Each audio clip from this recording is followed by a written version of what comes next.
problems facing us. Grant us the mercy, O Lord, that we shall today also honor thy name in all we think, do, and say. Almighty God, we pray thee, bless our land and all its people. This all we pray in the name of Jesus Christ our Lord. Amen. Affirmation. I solemnly affirm that I will be faithful to the Republic of Namibia and its people, and I solemnly promise to uphold and defend the Constitution and laws of the Republic of Namibia to the best of my ability.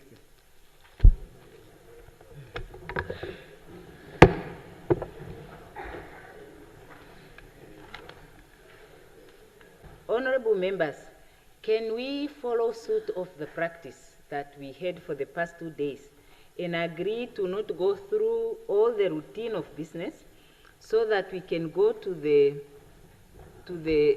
order of the day, so that we can do justice to the order paper? Can we? Yes. Very good. Huh?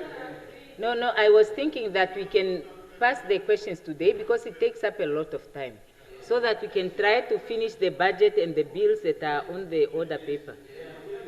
Yeah? No, let's agree. It's agreed. Yeah. No, honorable members, please indulge me. The ruling is done already. Let's do it. Yes. Now let's agree to go to the order of the day. Can the secretary please read the first order of the day?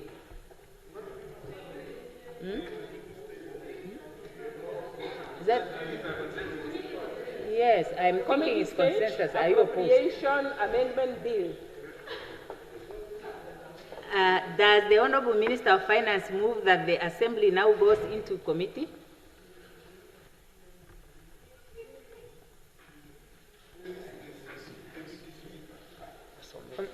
Honorable Speaker, I so move.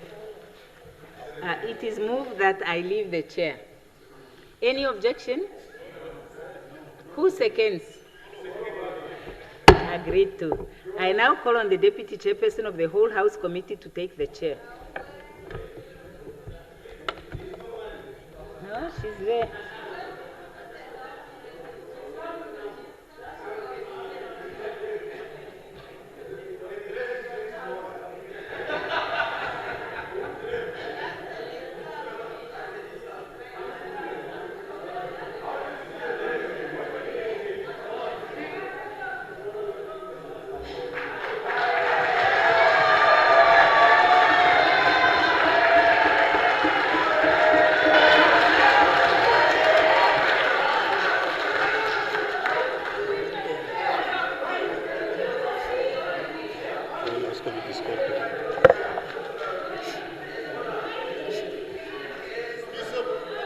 The whole House Committee is called to order.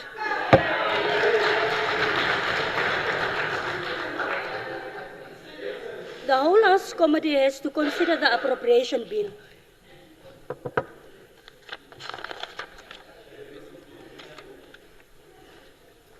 I put clause 1. Any discussion? Any objection? Agreed to. I put clause 2. Any discussion? Any objection? Agreed to. I put the schedule. I put the schedule. Any discussion? Any objection? Agreed to. I put the title. Any discussion? Any objection? Agreed to. I shall report the bill without amendments.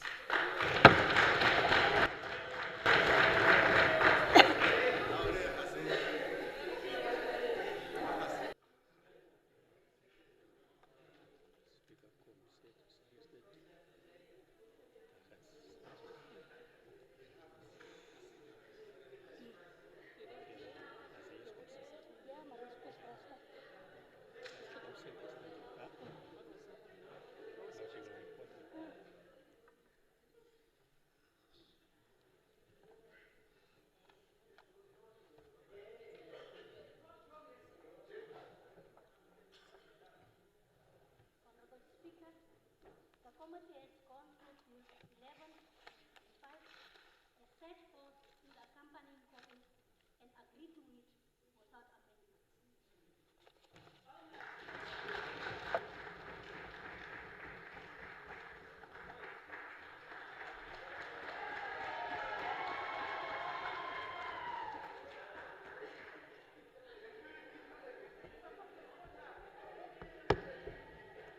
Very good. On that celebratory note, does the Honorable Minister of Finance move that the bill now be read a third time?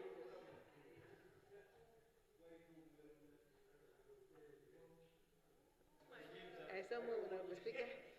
Any objections? None. Who seconds?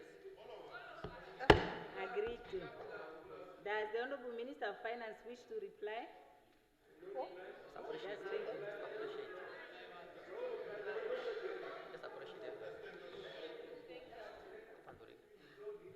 Panduri. Honorable Speaker, that was Honorable Kandorozu, right? Okay, Aronda.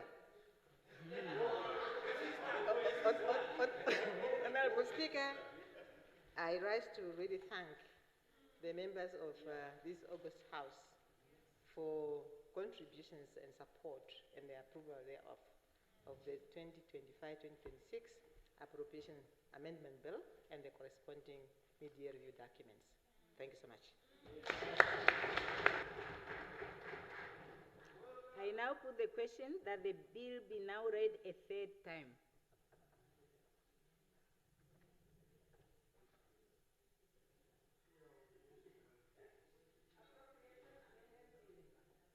Any objection? Agreed to.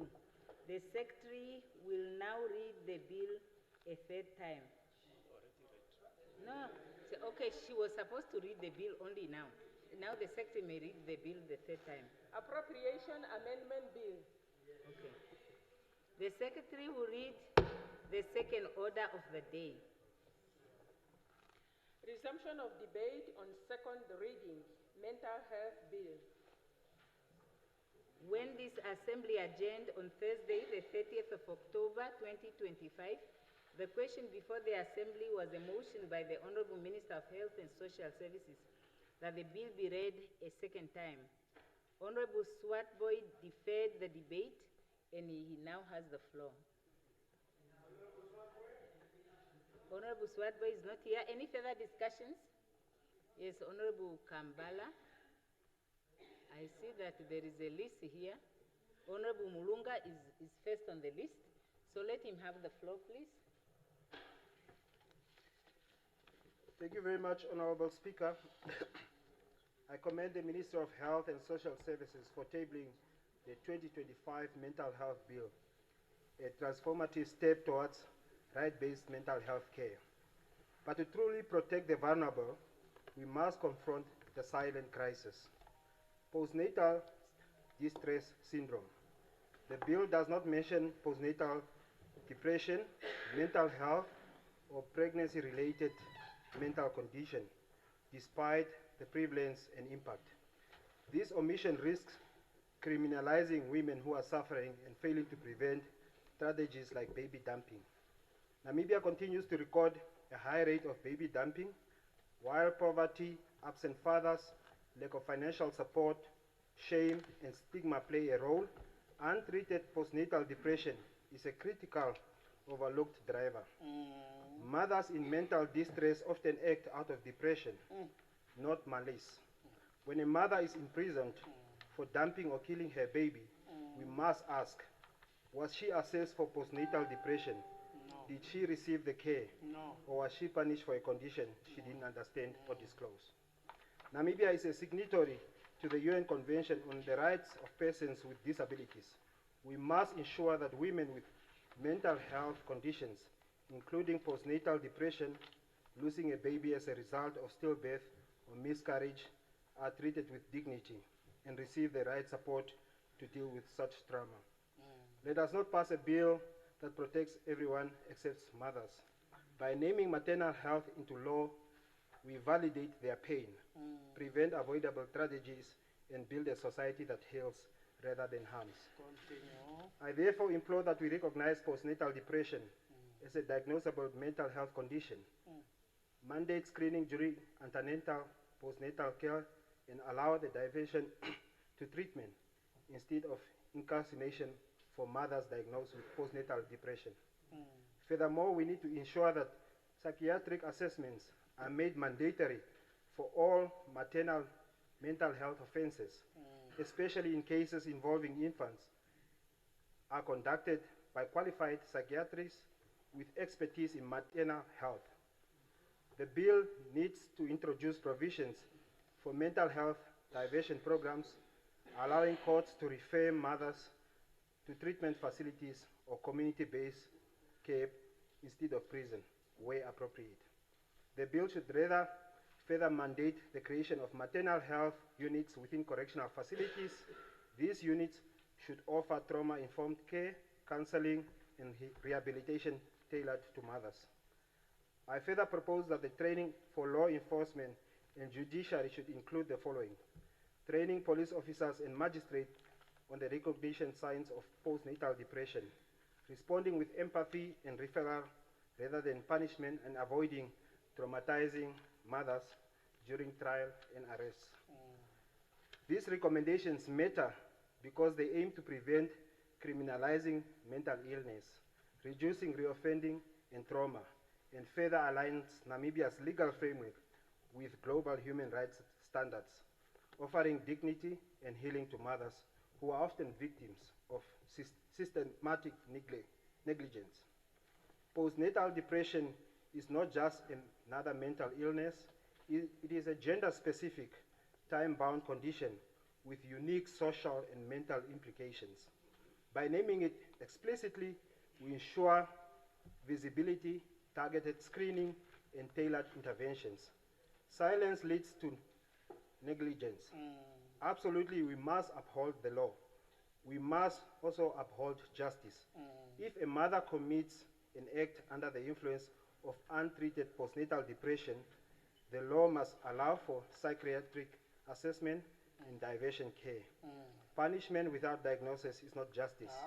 It is institutional failure. Thank you. Continue. Thank you. I recognize Honorable Bundu.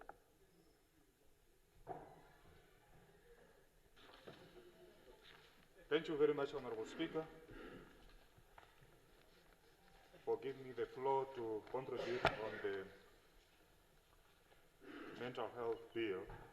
Honorable Speaker, Honorable Minister, I rise to make a brief contribution on mental health bill of 2025. At the outset, let me commend the Honorable Minister of Health and Social Service for bringing this long overdue legislation before this August House. The work that has gone into drafting this bill reflects both dedication and vision that it deserves our recognition. Mental health is fundamental to the well-being of our people. This bill presents an opportunity for Parliament to act decisively to ensuring that all Namibians have access to proper care, support, and protection. I propose that the bill be adopted without unnecessary delays, taking into account that constructive amendment highlighted by previous speaker. In addition, I suggest the following two further improvement. Number one, annual public awareness campaign introduce visions requiring a ministry to conduct regular national-wide campaign to educate citizens about mental health, reduce stigma, and promote early intervention. Two, mandatory training for frontline public servants, including clause to ensure that police officer, social worker, and other frontline public servants receive basic mental health training to better assist those in crisis. I urge all honorable members to endorse this bill wholeheartedly, demonstrating our collective commitment to the mental health of our nation. Honorable Speaker, honorable member, we must raise above partisan difference and act with urgency to pass this bill efficiently, because the mental health of our people, including ourselves here, is a matter of utmost importance, and we serve of the nation, we must deliver when it's count. With these few words, I so submit. Thank you. Honorable Kambala. Honorable Speaker, since there's still more people to speak, I'd like to postpone it to next week, Wednesday. Yeah, I have a number of people on the list still, so let's first hear them out. Yes, I give the floor to Honorable Matundu.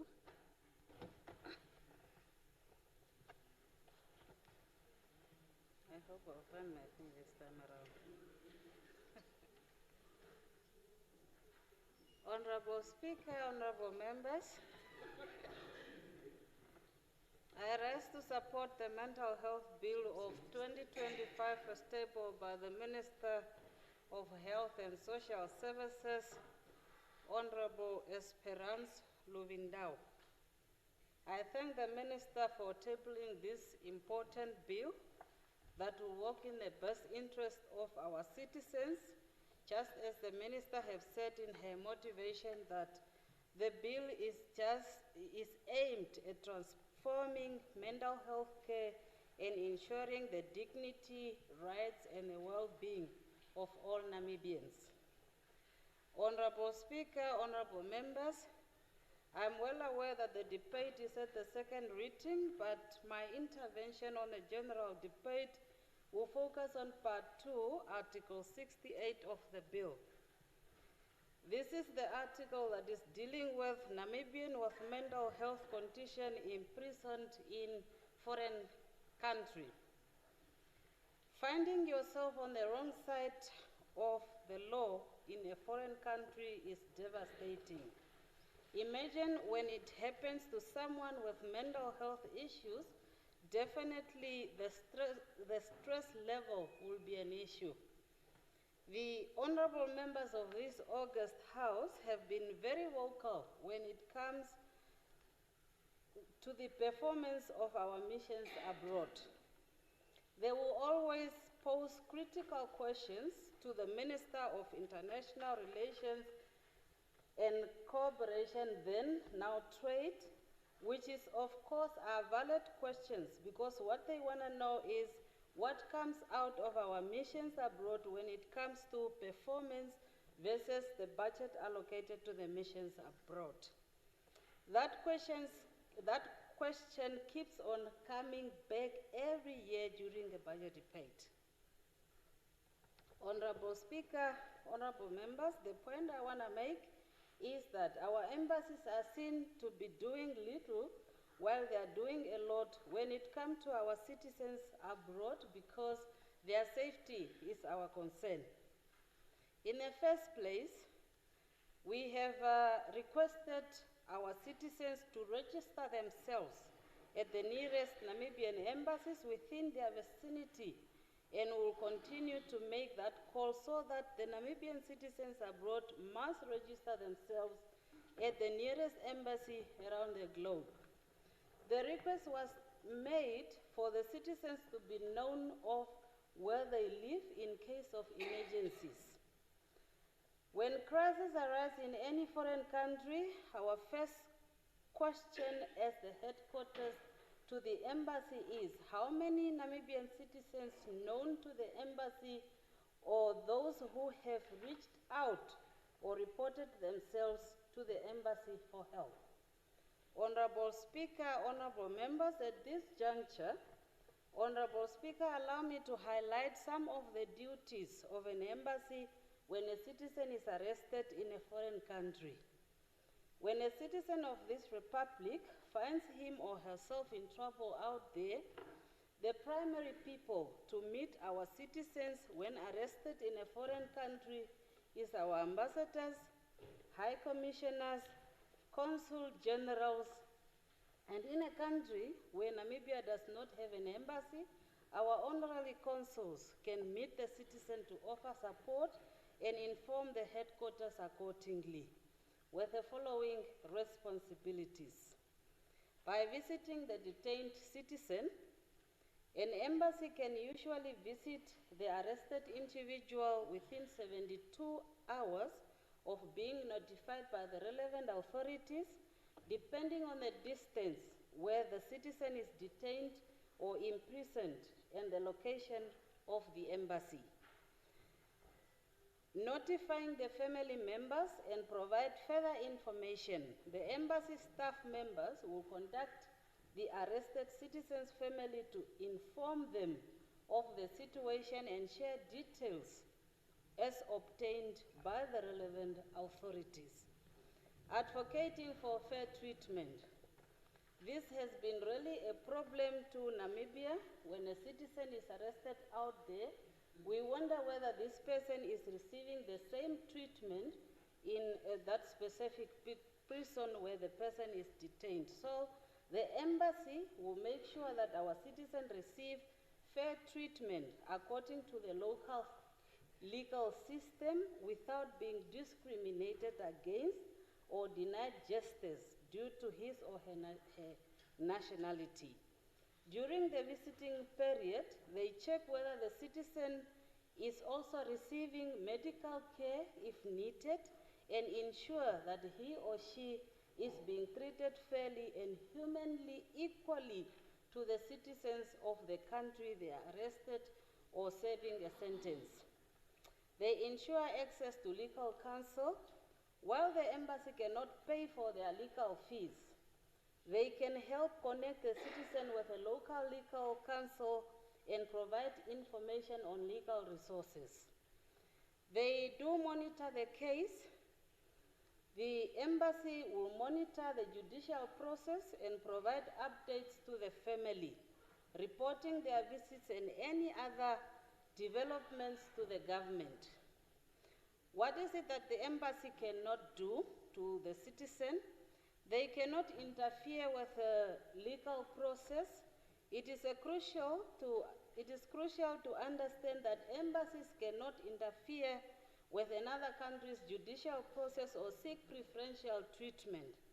The embassy can also not pay fines or bail or force the release of a citizen. They can also not offer legal advice because they are not lawyers. They can also not guarantee freedom in the same way that the embassy's ability to help is limited by the host country's laws and its relationship with the embassy's home country. Honorable Speaker, honorable members, in conclusion, I highlighted the above so that as leaders, we must appreciate our embassies because what they do requires a lot of time. For the third reading, I will still take the floor to have some changes on the bill itself as we are dealing with now, clause per clause. I support the bill and thank you very much. Honorable Kopera.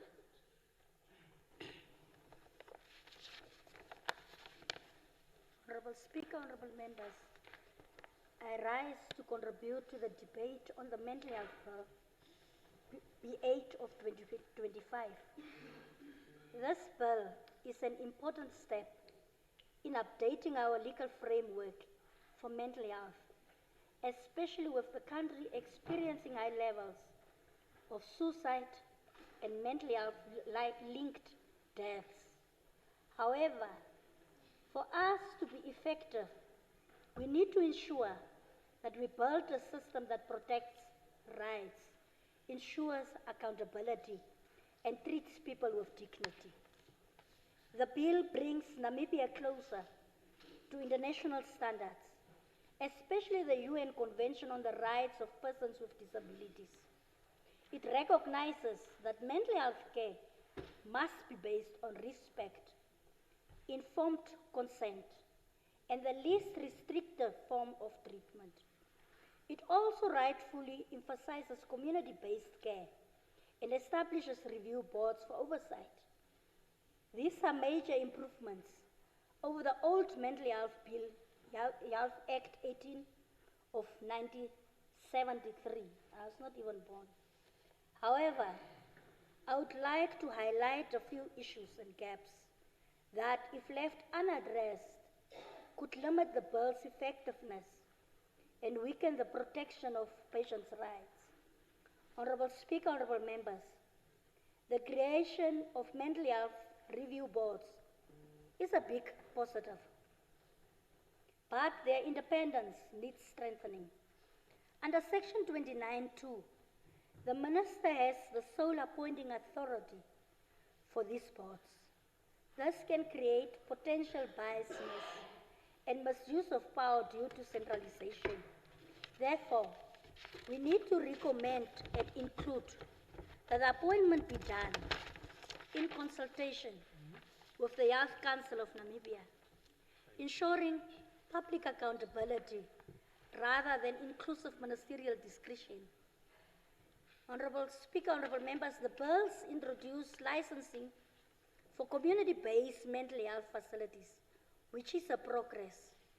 But Section 28 does not say much about minimum staffing standards, links with primary health care, or performance reporting.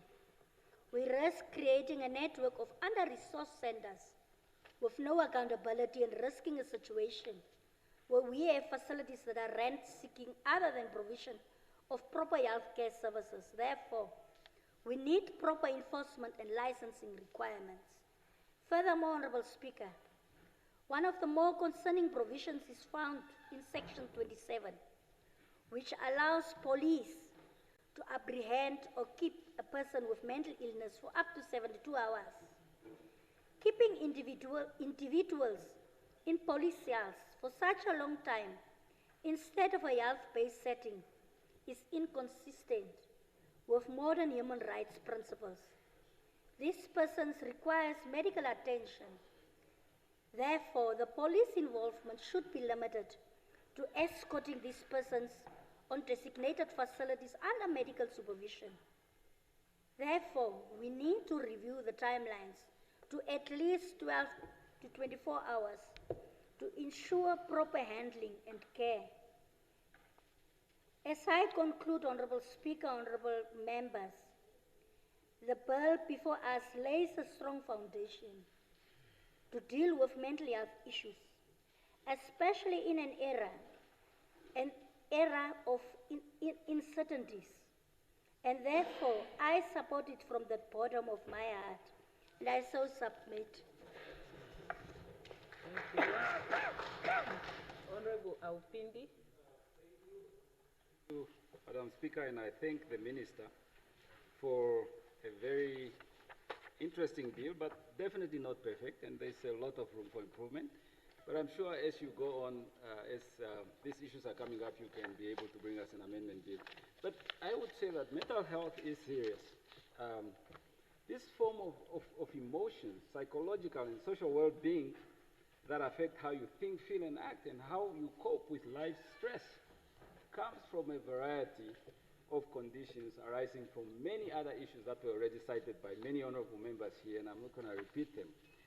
But there are also other forms and causes of mental health, such as witch hunts. I have known of couples who became depressed because a jealous neighbor started malice, saying they are witch doctors. This turned the entire community against them. They eventually died. They eventually died of stress-related conditions. But even in our society today, there are those who use malice to try and destroy others. This is a serious form of mental health, such as manufacturing rumors about other people in order to bring about reputational damage to someone's character.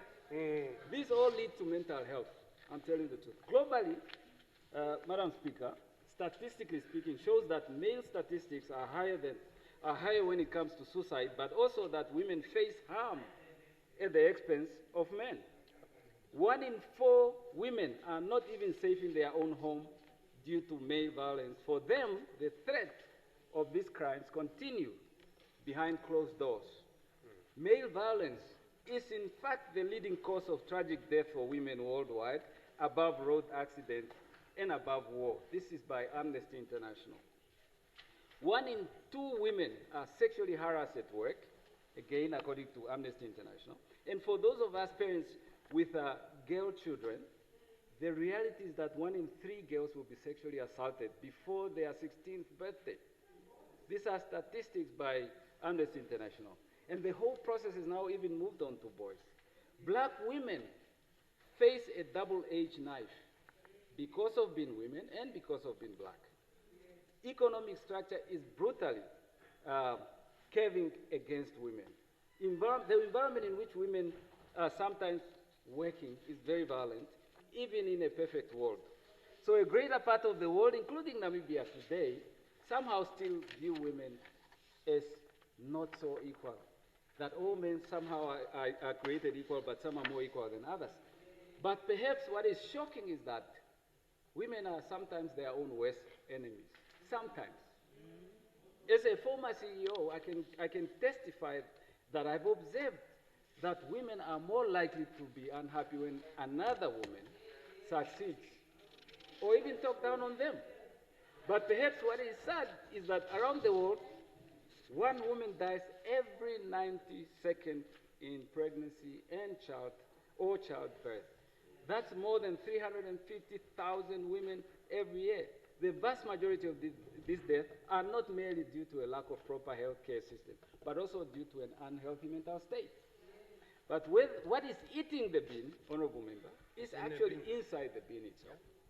Many mental problems arise from a myth, and it's a myth, honorable member, which has been around for centuries, which was spread from generation to generation, that men are superior to women. Now, this is of course further from the truth.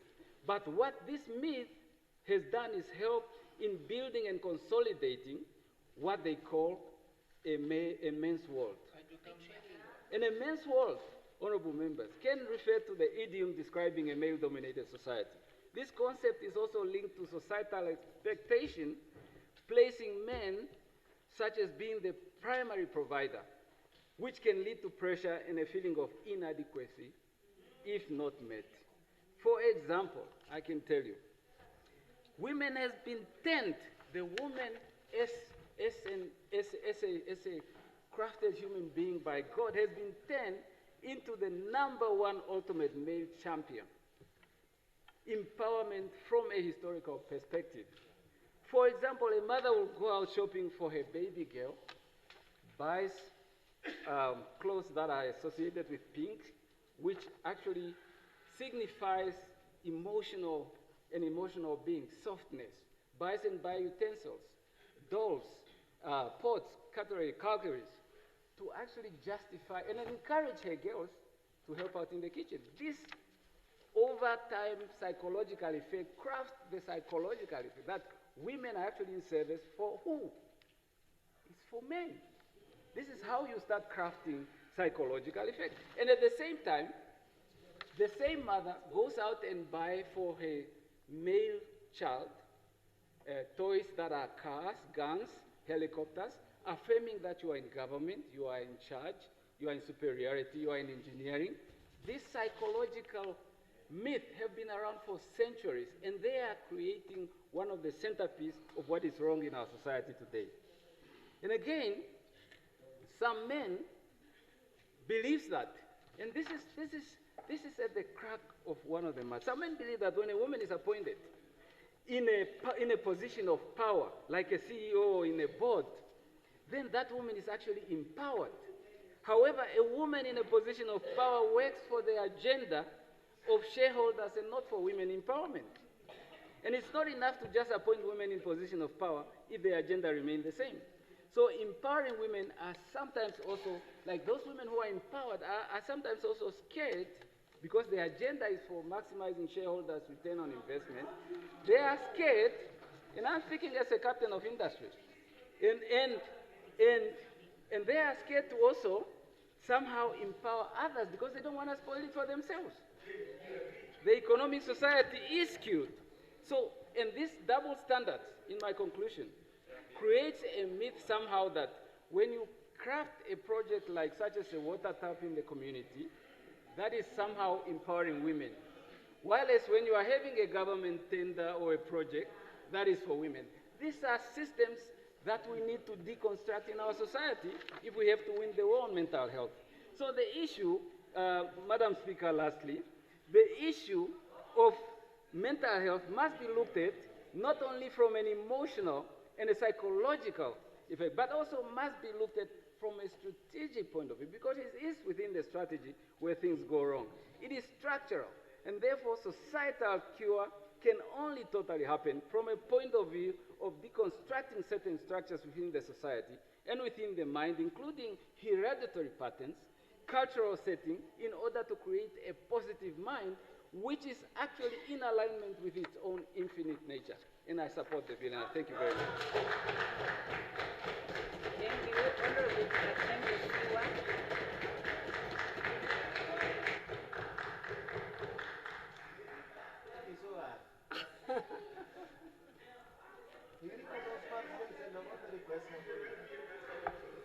I saw that Honorable Kalola was paying attention.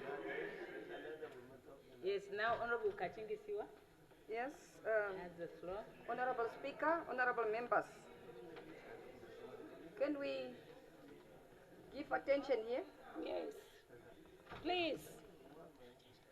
Honorable Speaker, honorable members, I rise to express my gratitude to the Honorable Minister of Health and Social Services, Dr. Esperanza Lubindao, for tabling this long-awaited mental health bill, which will transform the mental health spectrum in our country.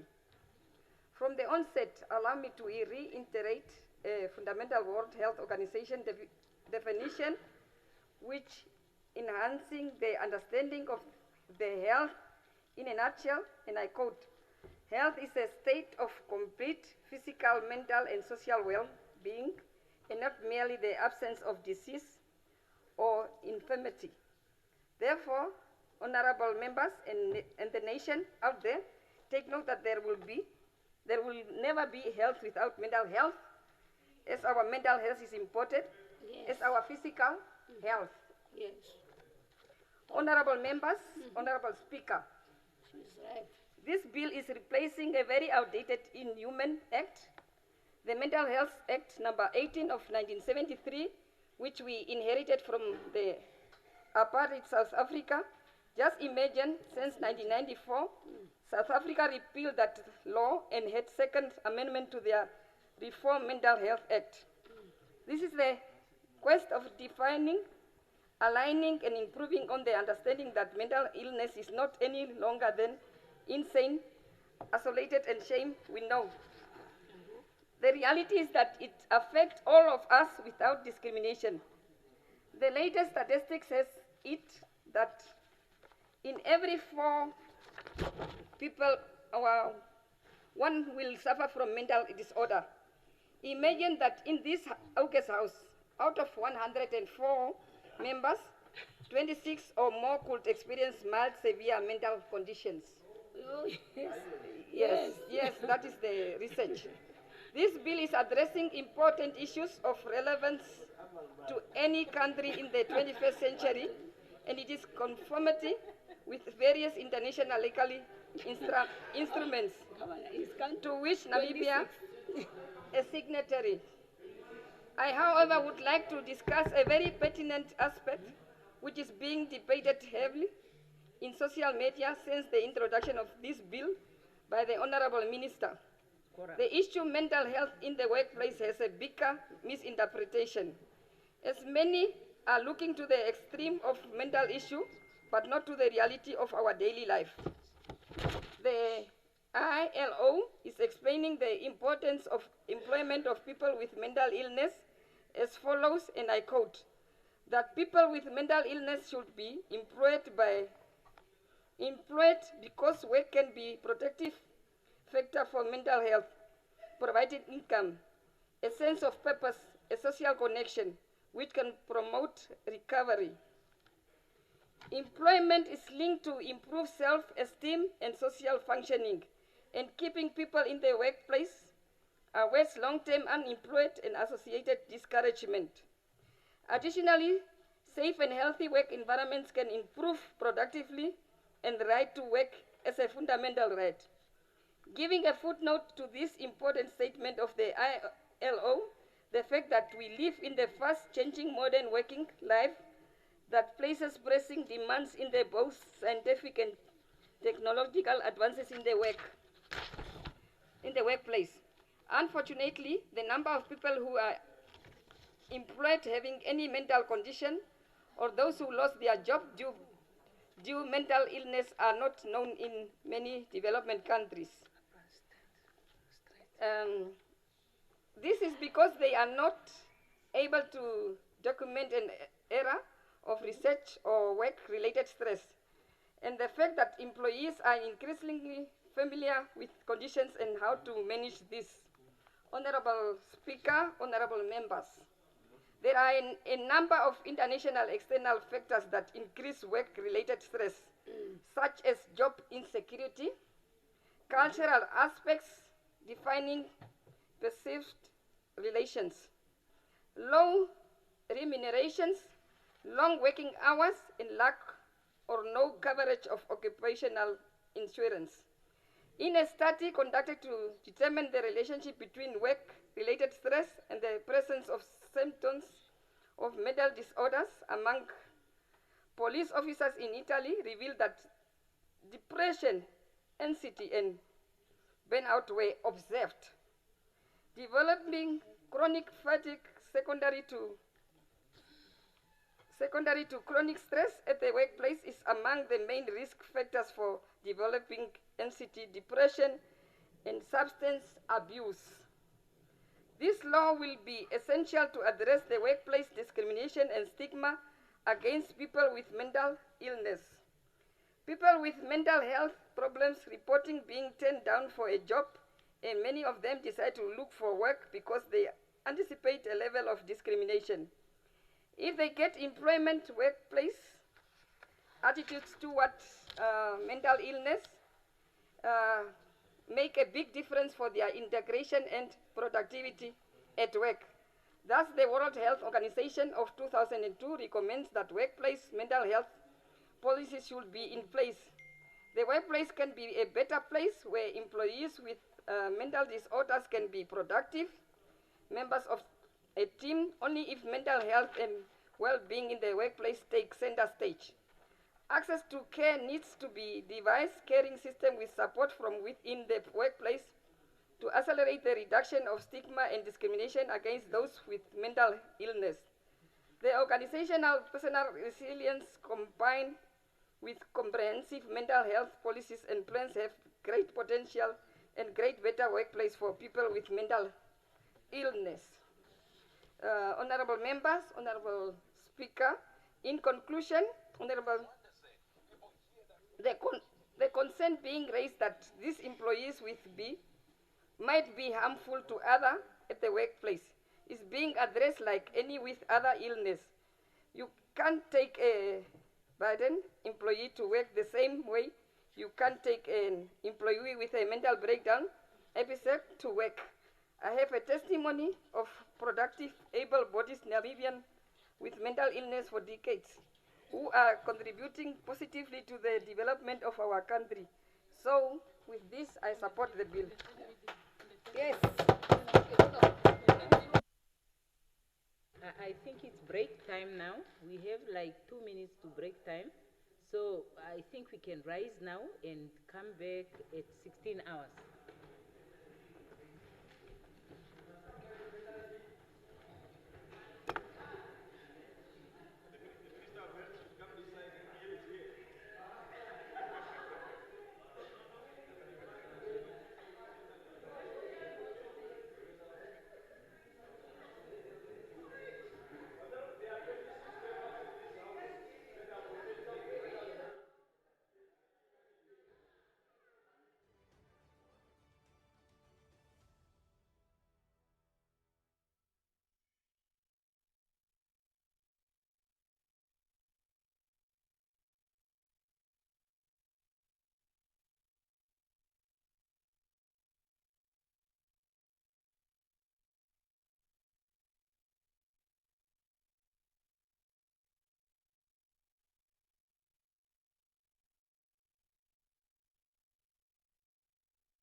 is NBC1.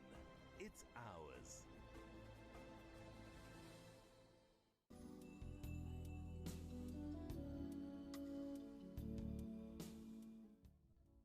Mamadou is a welfare organization coping with children's fundamental and daily needs.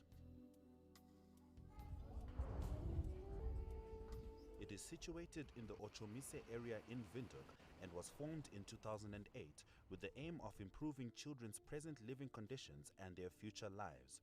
Agnes is the founder of the center.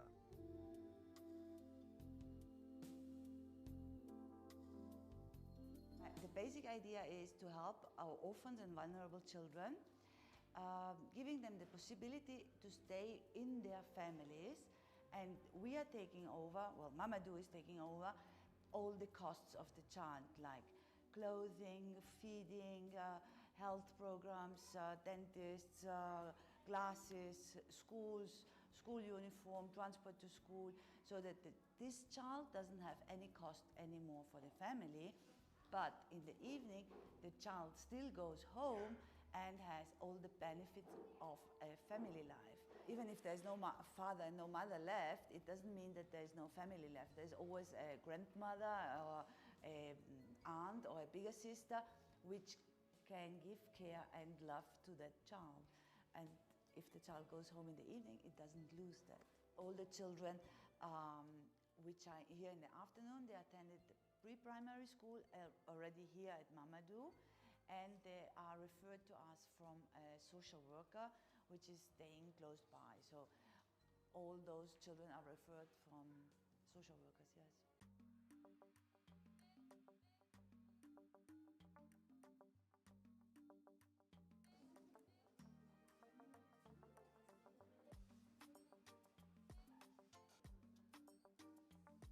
Hi, my name is Uzu, my surname is Kashemo.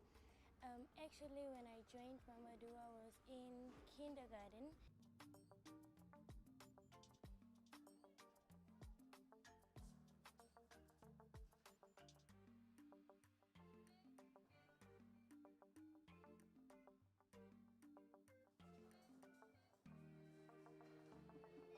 I am Domenica De Jure. I am manager at Mamadou from 2.5 years ago, and right now I'm following the kids, Mamadou, and everything. Is this German? This one is Italiano. Animaletti in cerca di una tana. Here. Gli scoiattoli means the squirrel, how do you call it? Gli scoiattoli fanno provviste di cibo. Aspetta, I'm coming. Did my mother come today? My mother. Did she come today to drop off the uniform? No, she didn't come. Is this? I think she said that you don't need.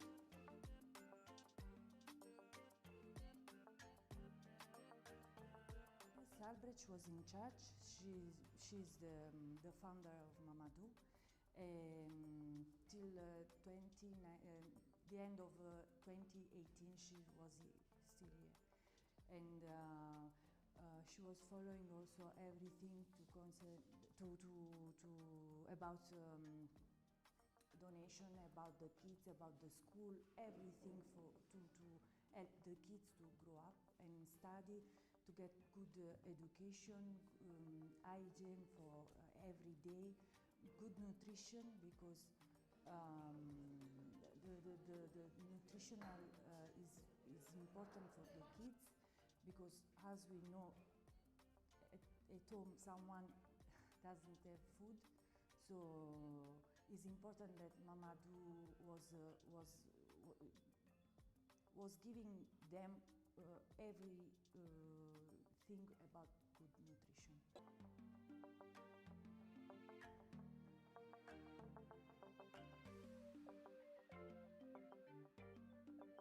This part is dedicated for the moms to help them to generate some income.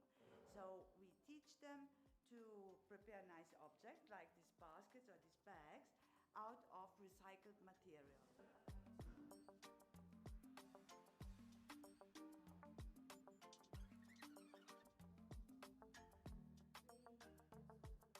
at the moment I'm doing what she was doing before, but it's a challenge because the ladies from this side of Ochomuse, they came here to make the bags with the plastic bags. So, but now they are not coming anymore, and I hope we can start again after this time.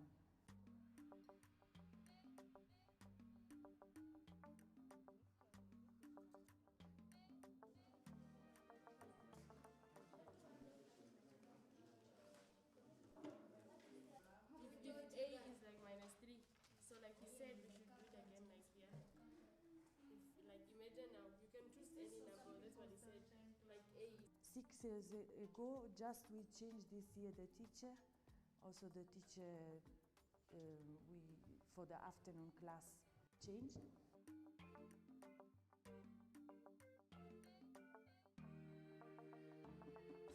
We at the moment changed something about pre-primary school, grade 0. We don't have any more from last year because we start this year to stop because the pre-primary school was following the teacher, our teacher. The volunteers was following the kindergarten. So now we decide to stop with the grade 0 and keep only 15 kids for the kindergarten.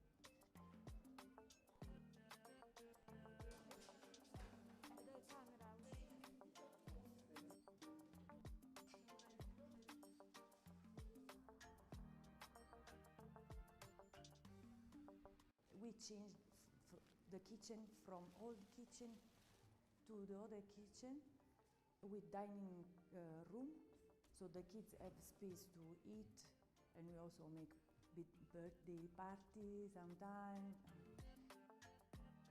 We build the PC room and downstairs the playroom.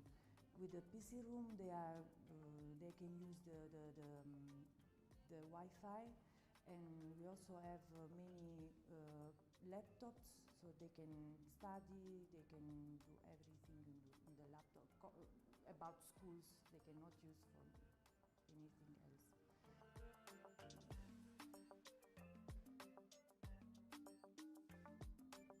The playroom, the small kids, they are using the playroom, to enjoy the afternoon, especially on Friday, because from Monday till Thursday they have to study every day in the afternoon. On Friday is a free day. Yeah. I don't want to tell you no, because you know what? Where did you find this one? When you finish On Wednesday, just leave it on the desk. So I will take, no, just today. So I can take pictures. I wish that I can follow them till the end of high school, and I still don't know about university. Some kids already ask me what can I do if I want to go abroad, if I want to do this. I really don't know at the moment, because I think it's still early, because we have till grade 10, so it's missing some years. So I hope we can follow them also with the university. This is my objective. Yeah, for Mamadou, continue like this, to give the kids the best for the life, and really I love them, and I hope they can get a good job and to help the family. I got emotion. The kids, you know.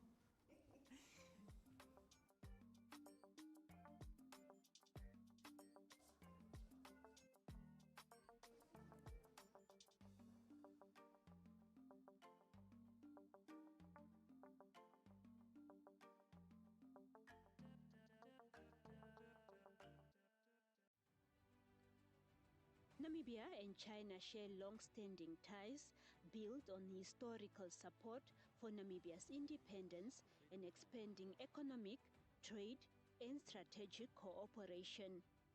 Namibia is the only country in Africa that was allowed to bring beef to China.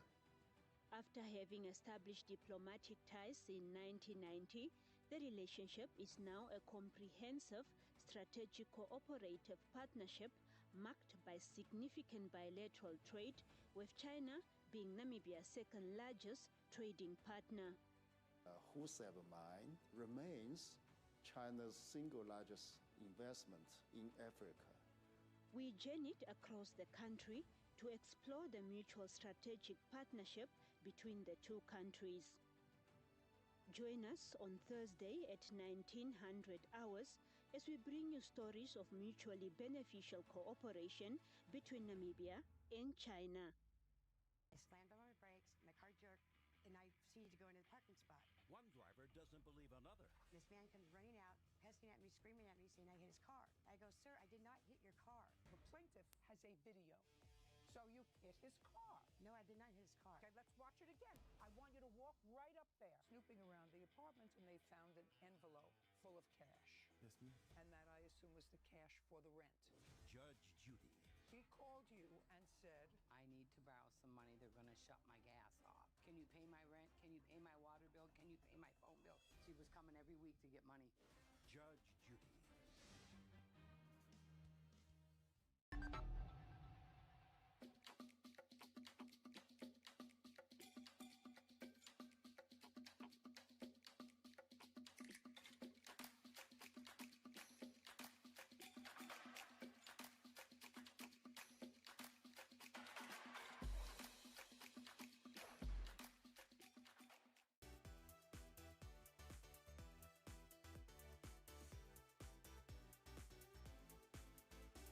Oh, we're here. All right.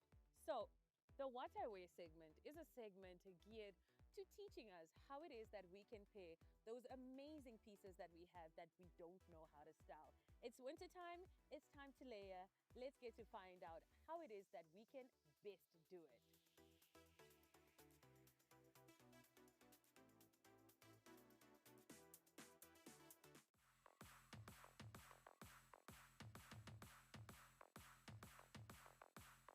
This is Dre, Bo Dre, but you guys can call me Dre.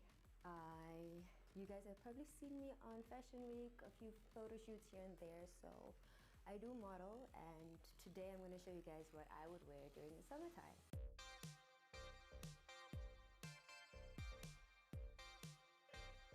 The look that I'm going for is sitting courtside at a tennis court or padel, because a lot of my friends are getting into padel. And I want to be courtside, and this is what I would wear. I don't know if you guys seen that Zendaya movie with challengers. I'm challenging challengers. So this is what I would wear. Nice and loose, summery, because it's very hot. The summers are coming for us. And so I'm wearing a little pink top with a white skirt, pink heels to match, and my pink clutch with a little illustration for fun. Jewelry, I usually go with gold, but I mix silver, anything that I like. Little flowers for the necklace, and a little pink clip for the hair, of course. And sunglasses are a must in Namibia.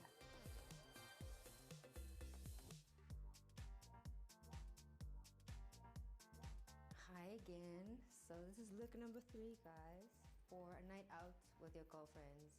Picture, I guess, Strictly Soul, R&B. I always love wearing black. I always feel good in black. And if you can get yourself a little piece of fabric, do that, because this is what I did. So this is a little silk number that I literally just cut up and put on my body. As you guys can see, I made a little skirt and a little top. Partnering it with a little black bag, of course, and my brat heels, that's what I like to call them, with gold jewelry to go with. And obviously when you go out with the girls, the hoops are a must. And sunnies, because the lights are bright when you go outside. So for my necklaces, I like to stack them all the time. So I went with gold and black. I feel like we should bring chokers back too.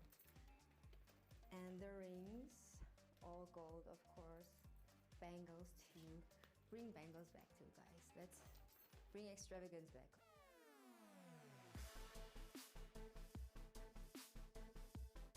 As you can see, I'm a very courtside sport field kind of girl. So this is, I guess, next to the rugby field or hockey. Whichever you want to choose. I don't really like sports, but I like to be courtside. And this is what I would wear. My little, not little, big oversized shirt with baggy jeans and green shoes to match. And then sunglasses are a necessity always in this Namibian heat. Thank you. And my green jewelry or accessories, green and gold and silver, whatever feels good, I go with. And yes, guys, the black bag is a necessity, and this is what you'll see me in, next to this field. And we're back again, guys. I'm going for church in the morning and mimosas afterwards. So, you know, you need a girl that can do both. So this is a fit that I got from my mom, actually. Love her closet. As you can see, it's a two-piece. Simple, and elegant, subtle. We love her. With the brown bag to match, obviously. Cute. Obviously just for money, cards only. And my accessories are gold. I love gold, but I kept it simple this time. One necklace, few rings, like one or two. And glasses as always, and a little clip to keep my hair up, fantasvaram. So yes, guys, and then I have my little comfortable Afrikaans teacher shoes on. You know, they do trappers, because we're gonna be moving on a Sunday.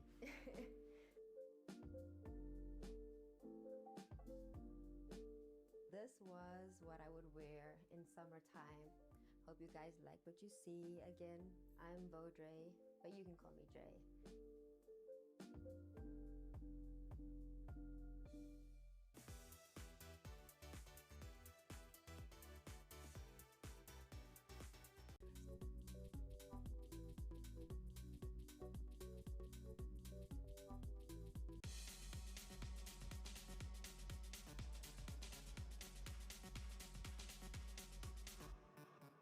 What's up, Water Lifestyle fam? It's your boy Saint Fitness at Bodytech Gym. Today I'm gonna take you through a back and chest workout with my boy Wilson. Let's go.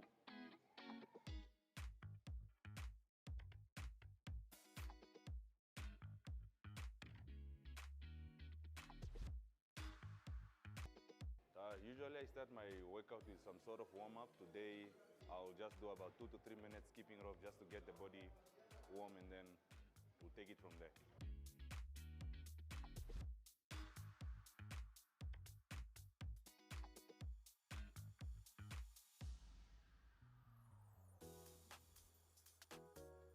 After skipping, we'll start with incline Smith machine chest press, superset with leg pull downs. Because we're doing back and chest, so it's better to work on them and touching the other one is working.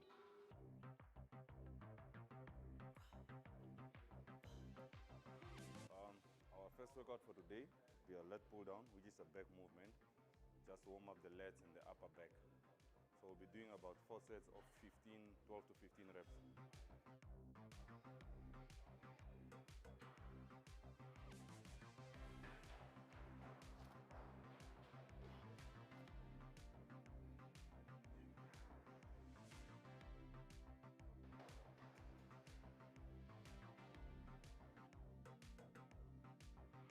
The workout he's doing right now, let's do more. It's focusing on his lat, this part of your back. So to give you that V-taper, the wide look that most of the men have, this way it comes from. Hence you guys wonder why gym guys always walk with arms open. When these muscles are too big, your arms won't be able to rest. So we're trying to target that muscle. Easy, give me one more. I started working out in 2016. I lost my mom in 2016. And I was losing myself, and then a buddy of mine invited me to the gym once. I did it, slept the following day, and then kept doing it. To me, it's more of therapy than looking good and lifting heavy weights. You know, with fitness, you need to be surprising your body all the time. You can't have the same routine from January to December. I like switching it up where like I do a push and pull muscle, like what we are doing now. You do chest, and then do back afterwards. And then there are times I like separating it. I'll do chest alone, chest and tricep, because they're all push muscles. I'll do back and bicep, pull muscles, legs. Legs are the biggest muscles on your body, so you can't mix them with anything else. You have to focus on them. And then shoulders and calves, or shoulders and abs. That's more like it.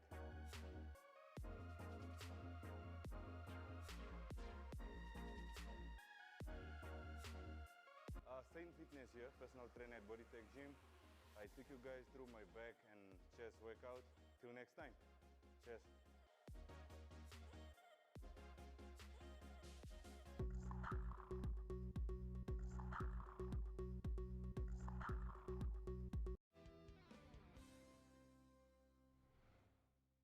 Dr. Augustine Kwabenatewea is an obstetrician and gynecologist in Kumasi, Ghana.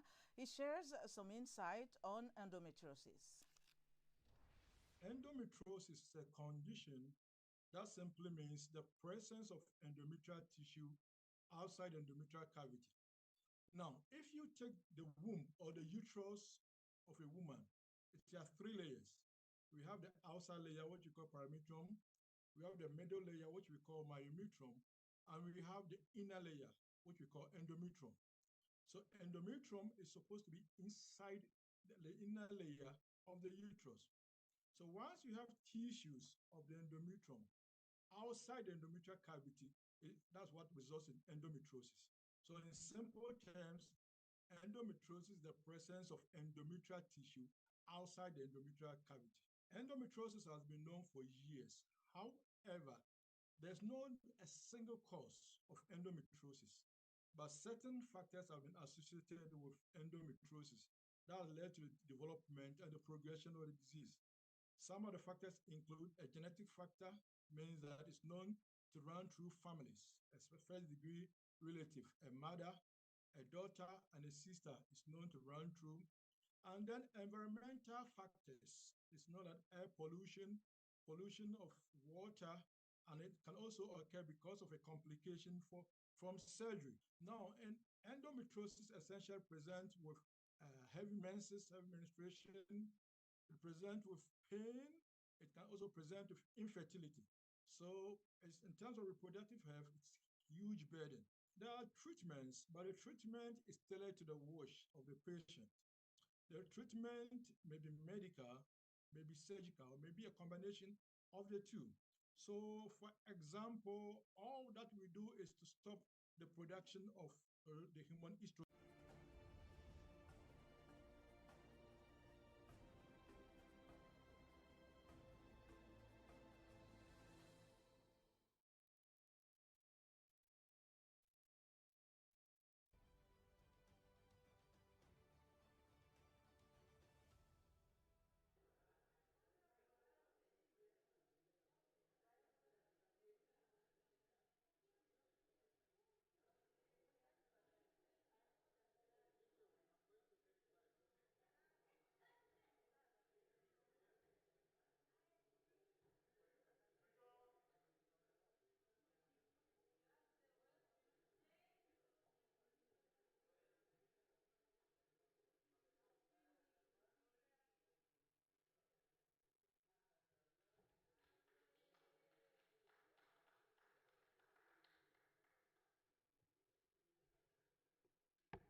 There was a list of MPs still wanting to speak on the mental health bill, but I see the list is no longer there. Okay, I see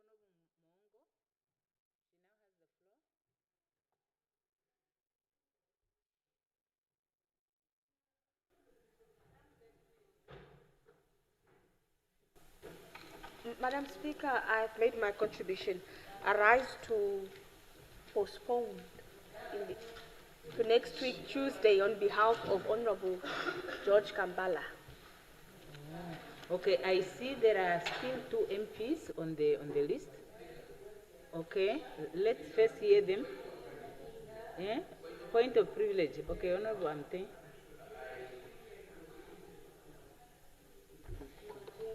Yeah, Speaker, I just want to possibly be educated as well that how do I postpone on behalf of another member? I just want to understand that concept, that I can stand and speak on behalf of another member in this August House. With confidence. How does it happen? Yeah, I'm not comfortable with that.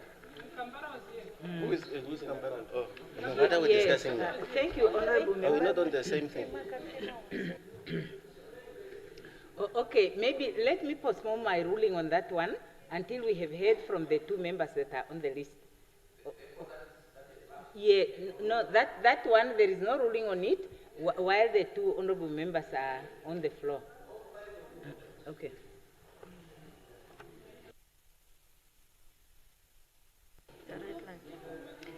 Honorable Speaker, honorable members, I rise in support of the Mental Health Bill.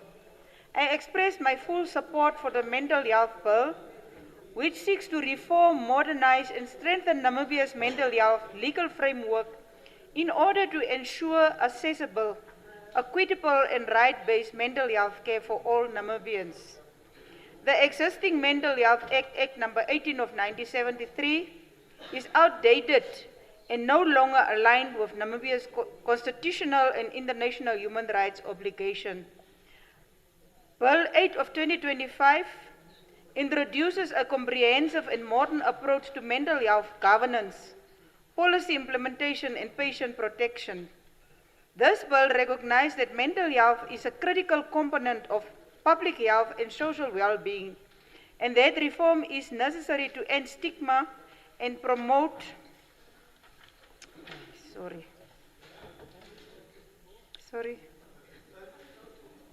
the technology. Sorry, Minister. Sorry, Speaker. It jumps the technology. It's okay, Honorable.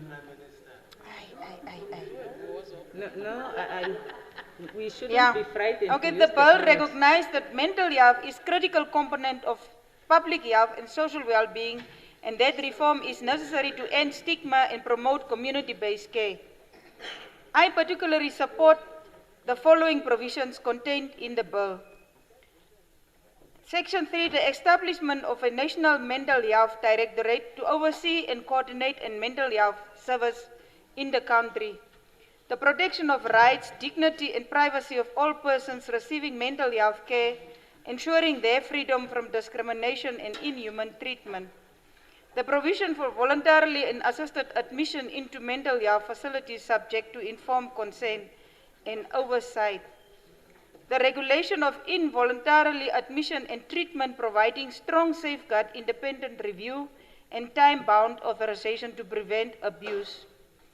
The establishment of a community-based mental health programs integrated into primary health care service to improve access and continuity of care.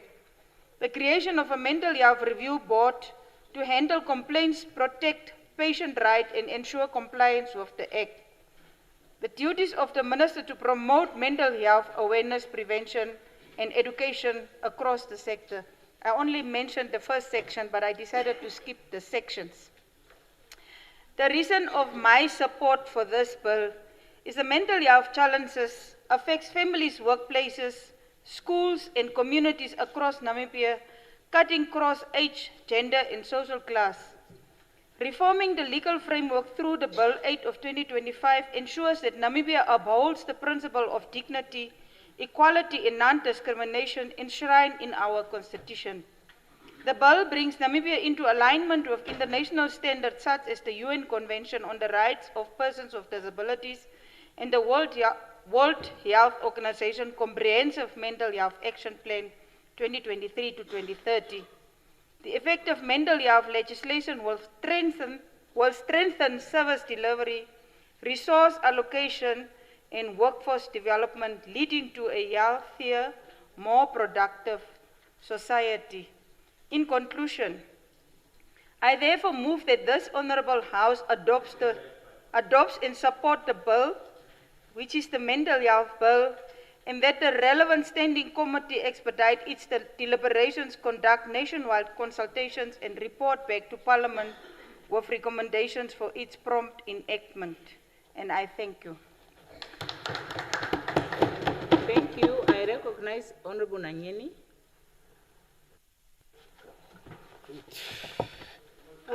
Thank you very much, Honorable Speaker. Okay, Honorable Am I- Nekundi on point of privilege. All right.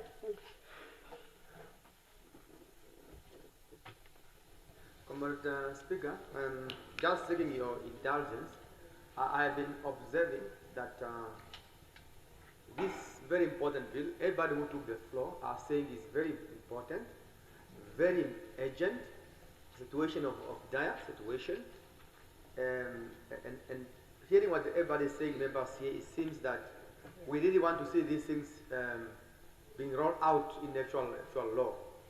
And cognizance that the National Council, it's set, I think next week is the last,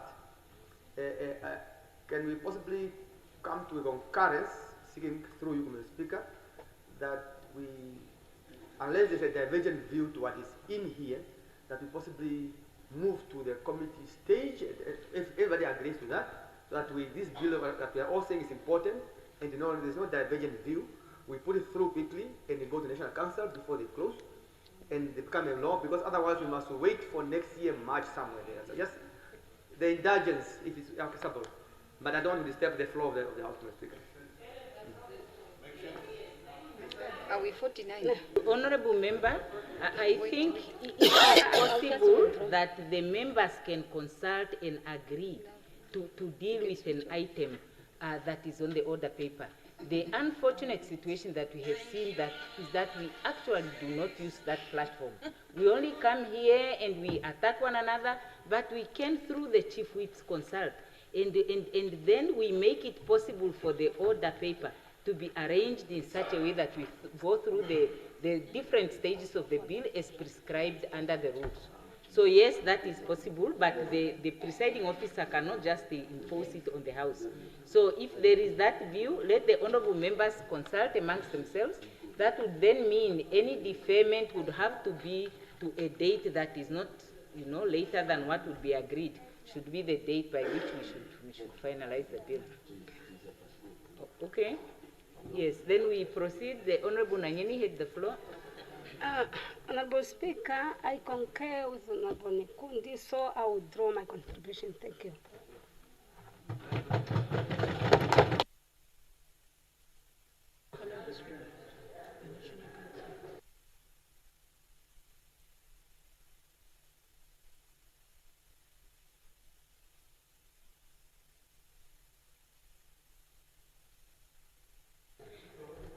Yes, and the honorable members, I'm reminded that the National Council would rise on the 6th,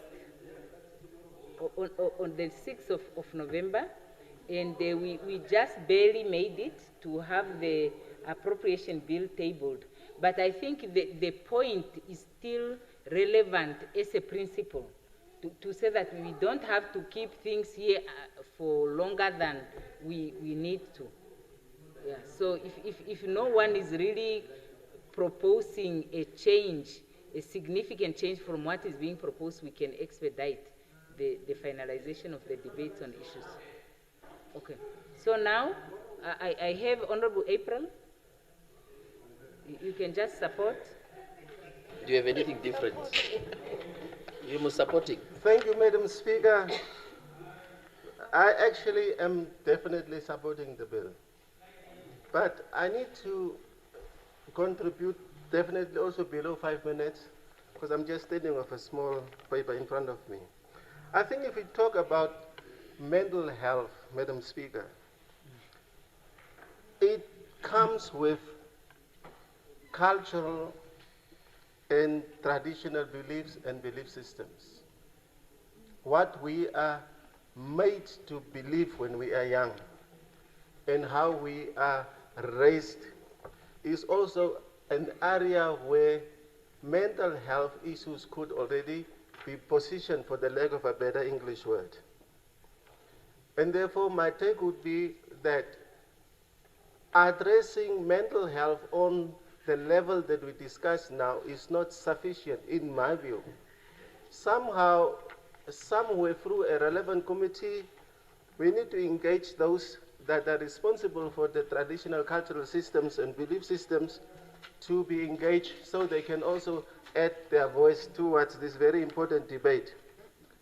The other one, or bill rather, the other one, Madam Speaker, is also a very troubling one for me. Churches are mushrooming, and religious doctrines and how certain texts in the Bible are exegeted also contributes to mental health issues as we are experiencing them. They're confusing the society. Therefore, Madam Speaker, with all due respect, without trying to be diminutive of any religious view, I believe that those systems also entrenched in these religious bodies needs to be engaged through a relevant committee so that we can have their voice also added. In conclusion, Madam Speaker, this is now something that really troubles me big time. And this is the current, the contemporary. We are trying to solve mental health issues, but in the meantime, we are also creating new ones. The women empowerment thing is not properly managed and creates a misunderstanding or misconstruing possibility from the side of men. Yeah. And therefore, the sporadic presence of violence against women also comes because of the new understanding of how men are to understand their role of providing leadership. Therefore, I want to talk to the minister responsible for the mental health to help us, the men. Why are you sitting there? We, the men, must be helped because currently we are discombobulated. Thank you so much, my speaker. That's my humble contribution. But the bill I support. Thank you. Thank you, honorable member. Yeah, I see now that there is no one on the floor anymore.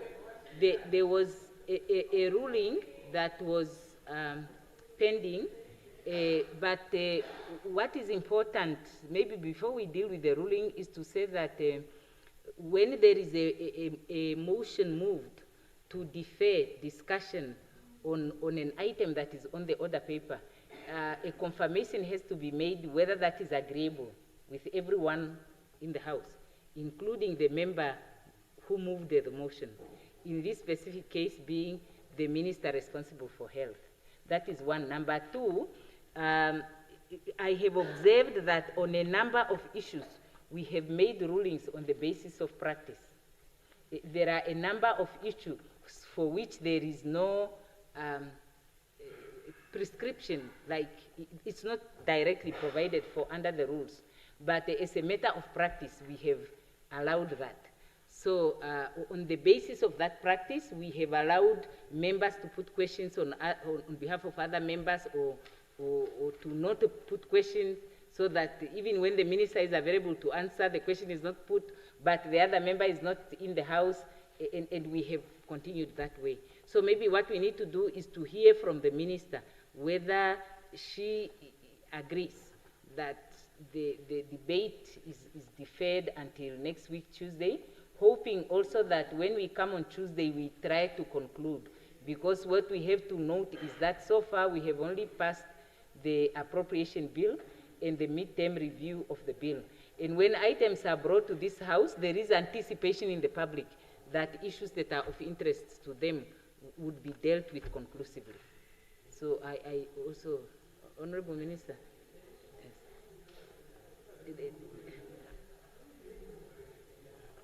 Thank you, Honorable Speaker. Honorable Member, I think with all due respect, though, because I do want us to reach a common understanding, I suppose my question would just be to agree to say, look, at the end of the day, we do want to finalize this as soon as possible, because it is a very important bill. And there are a lot of items that we would like to set in motion with the passing of the bill and getting that done. Also, we want to know that we have the concurrence of the House, because it's a very important matter before we start executing. With that said, I suppose my question to the Honourable Member, with all respect, would be to say, is there perhaps something different that the Honourable Member would like to bring up If there is not, and it has already been raised, and we can find sort of a concurrence, I would propose, Honourable Speaker, if we can conclude the matter. I am ready to respond to the question. And what probably is important to say is that we will go to committee stage. And the honourable member would still have the opportunity to raise, specific issues that he may have. Okay? So in that regard, we can agree that we conclude the general debate on the bill, so that next week we go to the next stage. Very good. Thank you very much for your understanding. So here, where were we? It's Honourable Swartboy. If no further discussion, that the Honourable Minister of Health and Social Services wish to reply. Yes, Honourable Speaker. Thank you for the opportunity to reply and respond to the questions. There were some that were more comments and more contributions as to how we can approach mental health in the country, of which we agree on a lot of these comments. It is fair to say that when this was raised, there has been an overwhelming sense of sort of a direction, that we all agree that mental health is important and that we do need to find a way forward that allows for us to put the people first. With that said, I will answer the points that were questions as opposed to commenting on the suggestions as a whole. Honourable Speaker, one question: which stakeholders were consulted or involved before bringing the bill to Parliament? This is a very good question, however, self-explanatory in that the process of this bill actually started years ago. In the year 2006 were the first consultations that were had, consultative with regions, regional health management teams, governors, councillors. The second stakeholder engagement meeting happened in the year 2009 in the Oshikoto region, where NAMPOL, Namibian Correctional Services, regional social workers, hospital staff, and the likes, as well as community members, were represented. The WHO country office provided input to the draft bill in 2014 and then again in 2018.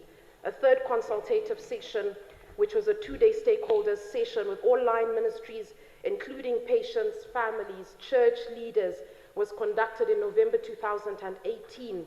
Again in 2018, the law reform facilitated a consultation meeting with the Office of the High Court and the Judiciary, the Namibian Correctional Services, Office of the Prosecutor General, as well as NAMPOL. In 2019, a benchmark visit to South Africa was conducted. The country was selected based on major cultural similarities between the two countries. It is also important to note that there were numerous consultations had from the year 2006 until now, and therefore we feel that adequate consultations have taken place. Number two, how do community members sound the alarm in communities when they suspect signs of mental health illness in community members? Now, with the fact that we understand how this question was posed, what we do just want to clarify is that people with mental health issues or suffering from mental health conditions are not what we would call dangerous or unwelcome in society. And so the bill makes provision that a person with a mental health issue who can make rational decisions is afforded the opportunity to seek voluntary medical health care.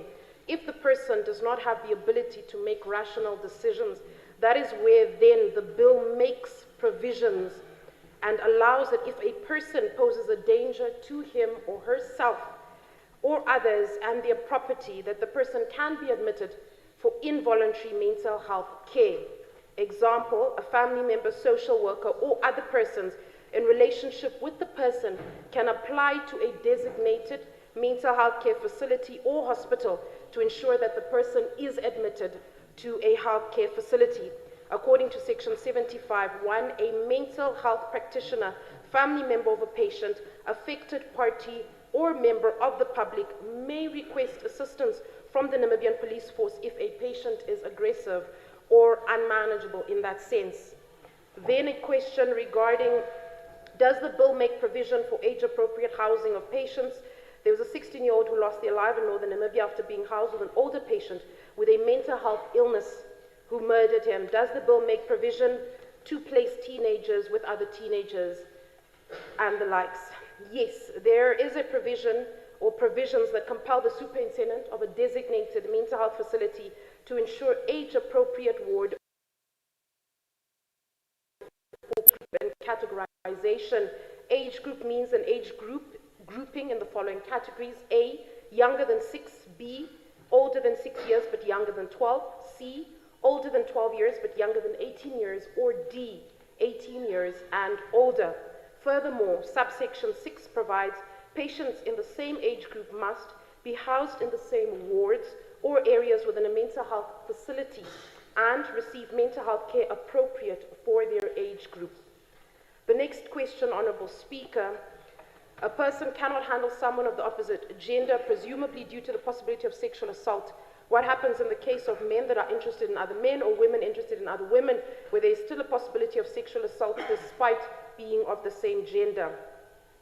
It is important to note here that a consideration or a suggestion was made to insert a caveat in this particular area of the bill.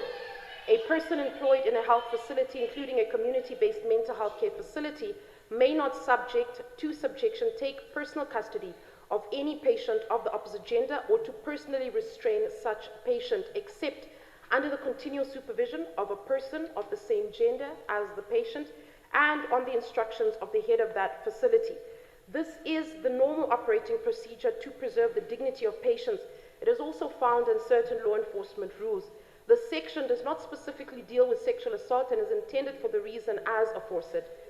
Protection against sexual abuse is covered under section 12, subsection 3, prohibition of exploitation or abuse, which states that every person, body or health facility providing mental health care to a patient must take steps to ensure that such patient is protected from exploitation or abuse, including physical, emotional, sexual, psychological, and financial exploitation or any degrading treatment.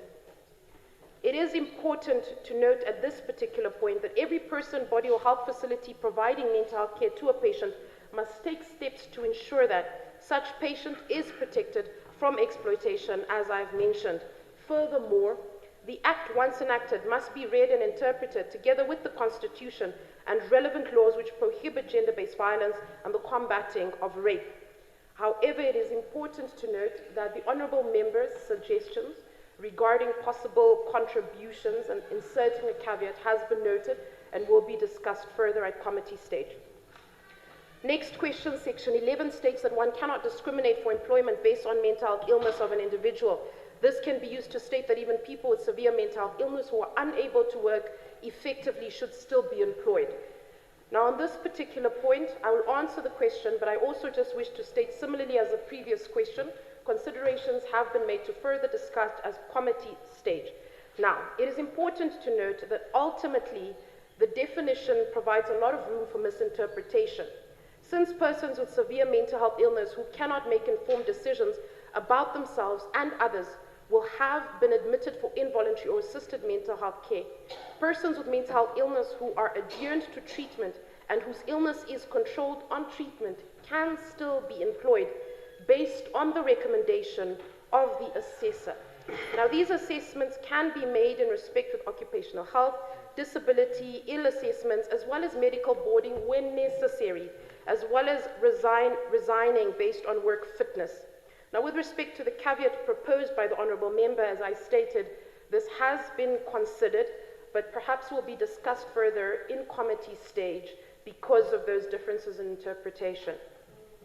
Number 6, there is a request for a grammatical amendment requesting that where the bill speaks of offences in connection with patients who abscond, the word unknowingly should be added, as at times a community member may be asked to give a lift to someone that has a mental health illness, meanwhile they are absconding, and this community member was not aware of this when he or she gave the lift.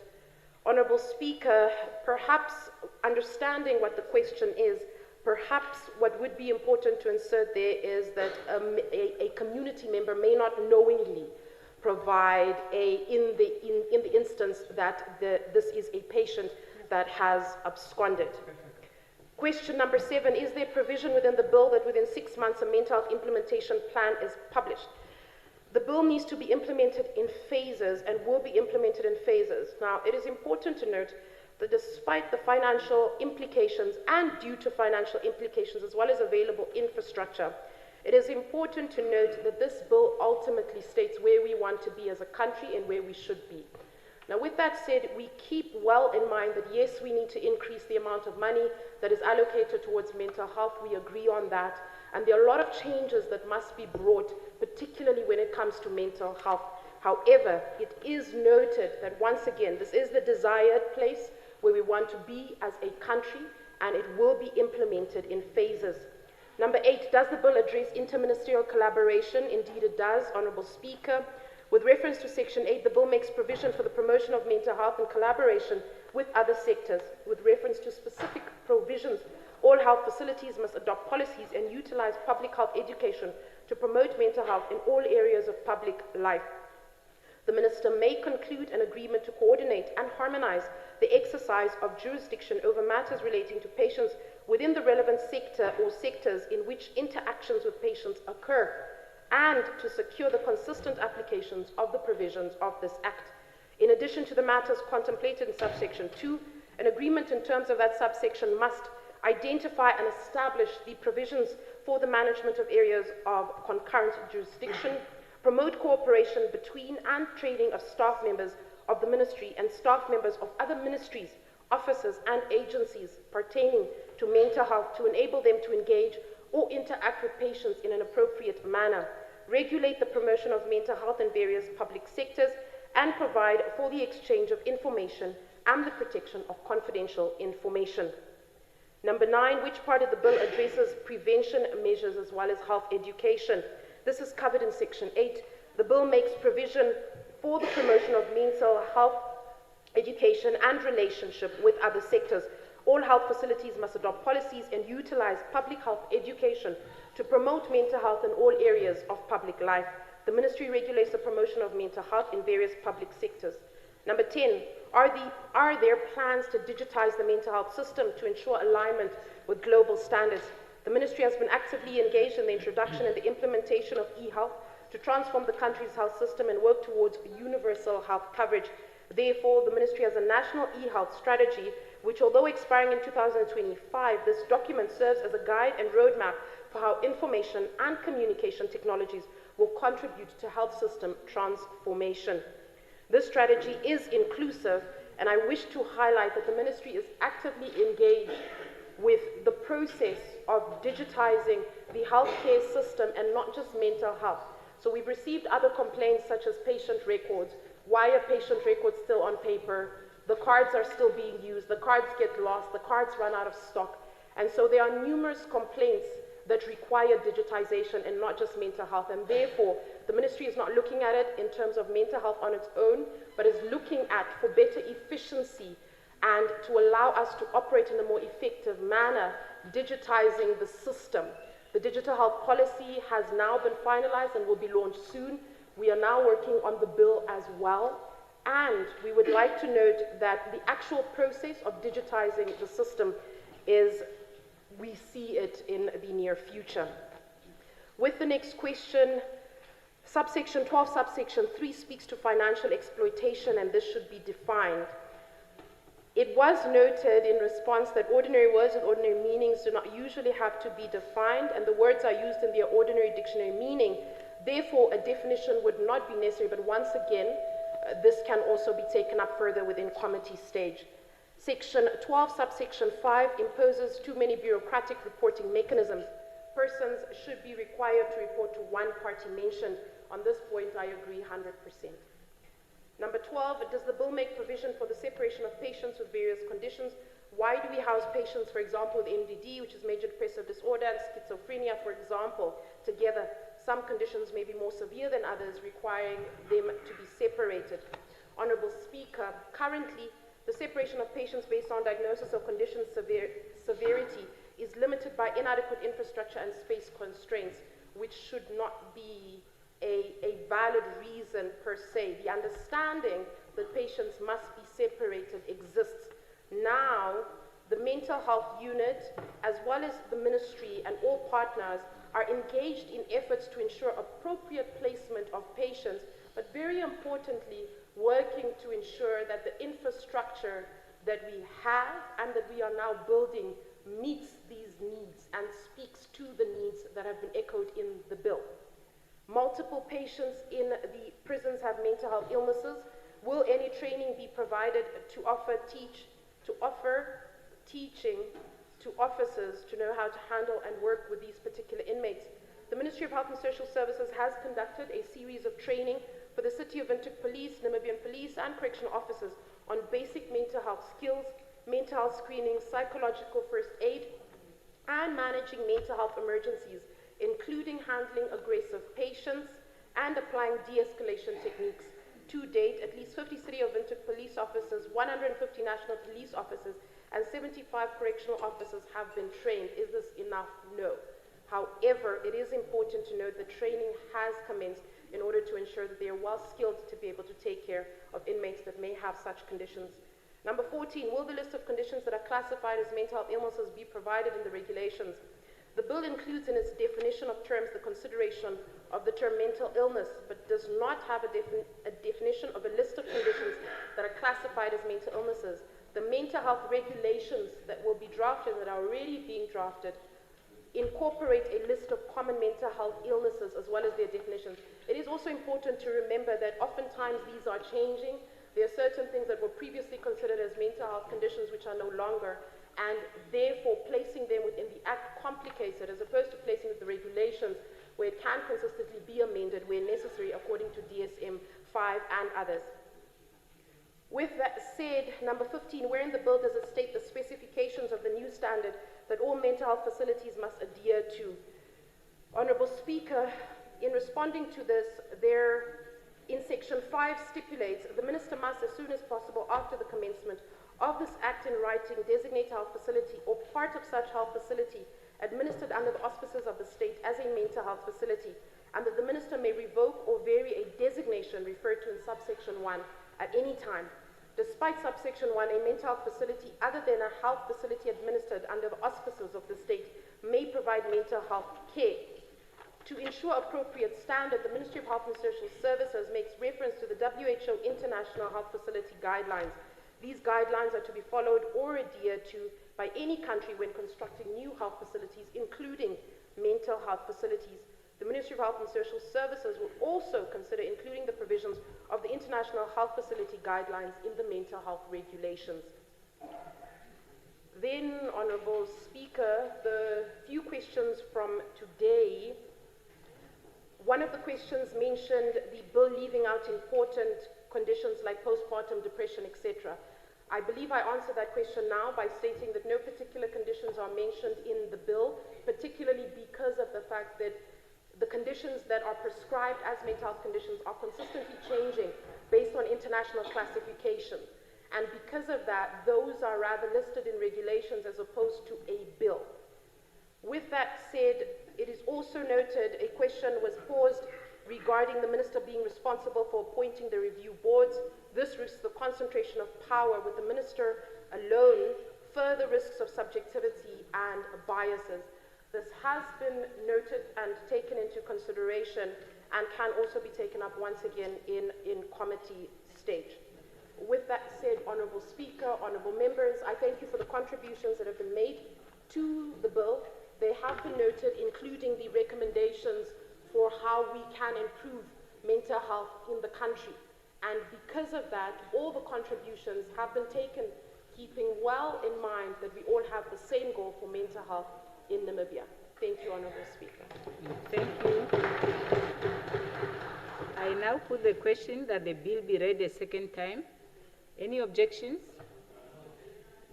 Then it's agreed to. The Secretary will read the bill a second time.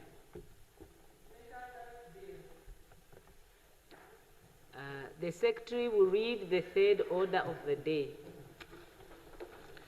Resumption of debate on second reading, Public Enterprises Governance Amendment Bill. When this Assembly adjourned on Tuesday, 7th of October 2025, the question before the Assembly was a motion by the Honourable Minister of Urban and Rural Development that the bill be read a second time. Is that the correct one? That's public enterprises, ne? Yeah. Yeah, okay, I think there is a problem in this one. So that was the bill by the Right Honorable Prime Minister. Now I'm trying to look for who deferred. It was automatic adjournment. The third item, it is this one. But I think he read public enterprises. I think when say the order of the day that was read.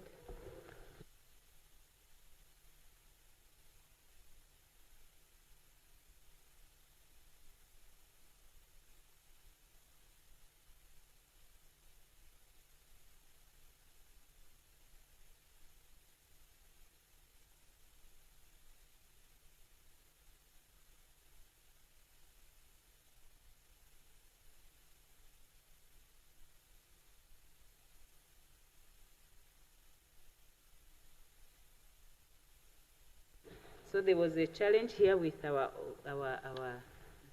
system. So when we rose on automatic adjournment, and the item that was under discussion was the Public Enterprises Governance Amendment Bill that was sponsored by the Right Honorable Prime Minister.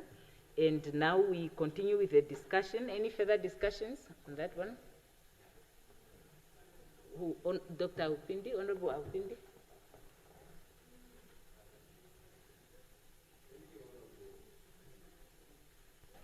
Thank you, Honorable Speaker. I'll be very brief, but I'll also be speaking from a point of view of someone who has both been executing executive power at an SOE and also someone who has been a lawmaker looking at it from both sides. So, but I would like to say that given this trajectory under the framework, the Windhoek Observer article dated 24th September 2025, the Namibian Chamber of Commerce and Industry reported last year that compliance with PEGA was improving through some enterprise initially struggling. Given this trajectory under the current framework administered by the Ministry of Finance, previously the Ministry of Finance and Public Enterprise, what specific failure or deficiency in the 2019 Act necessitated this wholesale transfer of authority? And I say wholesale because I'll be justifying my contribution. Can perhaps empirical evidence be provided demonstrating that current ministerial arrangements have thus failed? Or is this amendment not driven by governance? I'm just failing to get that point, because let's face it, we have been here before. If you look at before the proclamation of the PEGA, the promulgation of the PEGA, it used to be Central Governance Agency, which used to be in the Prime Minister's office. And that system was deemed to be inefficient, and therefore the PEGA came into play. And then you have the issue, for example, of capacity and resource implication for the office of the Prime Minister. Because the original PEGA of 2019 designated a dedicated Ministry of Public Enterprise, which was dissolved in 2022. And subsequently, the Ministry of Finance and Public Enterprise to oversee 77 public enterprises, so 26 of which are now under line ministries. Does the OPM currently possesses, for example, the technical capabilities, specialized personnel, and institutional framework and infrastructure to effectively oversee the governance framework, performing monitoring and financial analysis, and compliance mechanism for dozens of diverse state-owned enterprises? What budget allocation has been made for this expanded mandate? How many additional staff members, which public enterprises governance expertise will be recruited, for example, to the OPM to fulfill this mandate? And then the clarity itself lies into the fact that, honorable members, a fundamental principle of legislative drafting is amendment should address identified deficiencies in existing law. What is the perceived deficiencies that this amendment bill seeks to remedy? The bill specifically transfers powers from the minister responsible for public enterprise to the PM, yet the explanatory document provides no diagnostic analysis of governance failures, for example, scandals, performance deficiency, or systematic breakdown, just to mention a few. under the current arrangement, as we are to understand that this is a solution in search of a problem, or can we have the specific governance crisis articulated that demand centralized control within the SOE community? And then there is a contradiction with the decentralizing policy in itself. Honorable Speaker, honorable members, the NBC online article of 22 September 2025, Honorable Speaker, I was only given 10 minutes, I need 15. 2025 states that the PEGA amendments are part of a broader reform to improve SOE governance by dissolving the Central Ministry of the Public Enterprise and decentralizing oversight to sector ministries. Yet this amendment bill does the opposite. It centralizes in an unprecedented way. Section 4, for example, as amended, grants the Prime Minister authority to determine board composition issues, binding directives with force of law. The new Section 4(7)(a) approves strategic plans, investment policies, and dividend policies for all public enterprises. How does one reconcile this centralization of power with the stated policy objective of decentralizing in ministries? Is this not a fundamental contradiction in itself? I'm just pointing out anomaly as a CEO. Now, operational inefficiency and dual approval systems.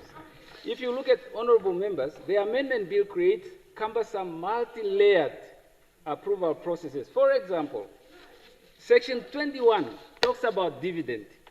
It starts with the relevant minister, then it goes to the Prime Minister for scrutiny, then it goes to the Minister of Finance for concurrent.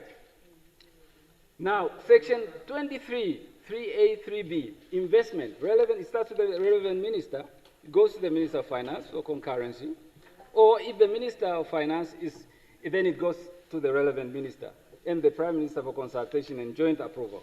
Section 13, strategic plan, starts with the board, then the relevant minister, any minister with substantial interest, and then back to the relevant minister for approval. Now, the principal issue is that the bureaucratic decision-making process is what actually created a mess of SOE in the first place.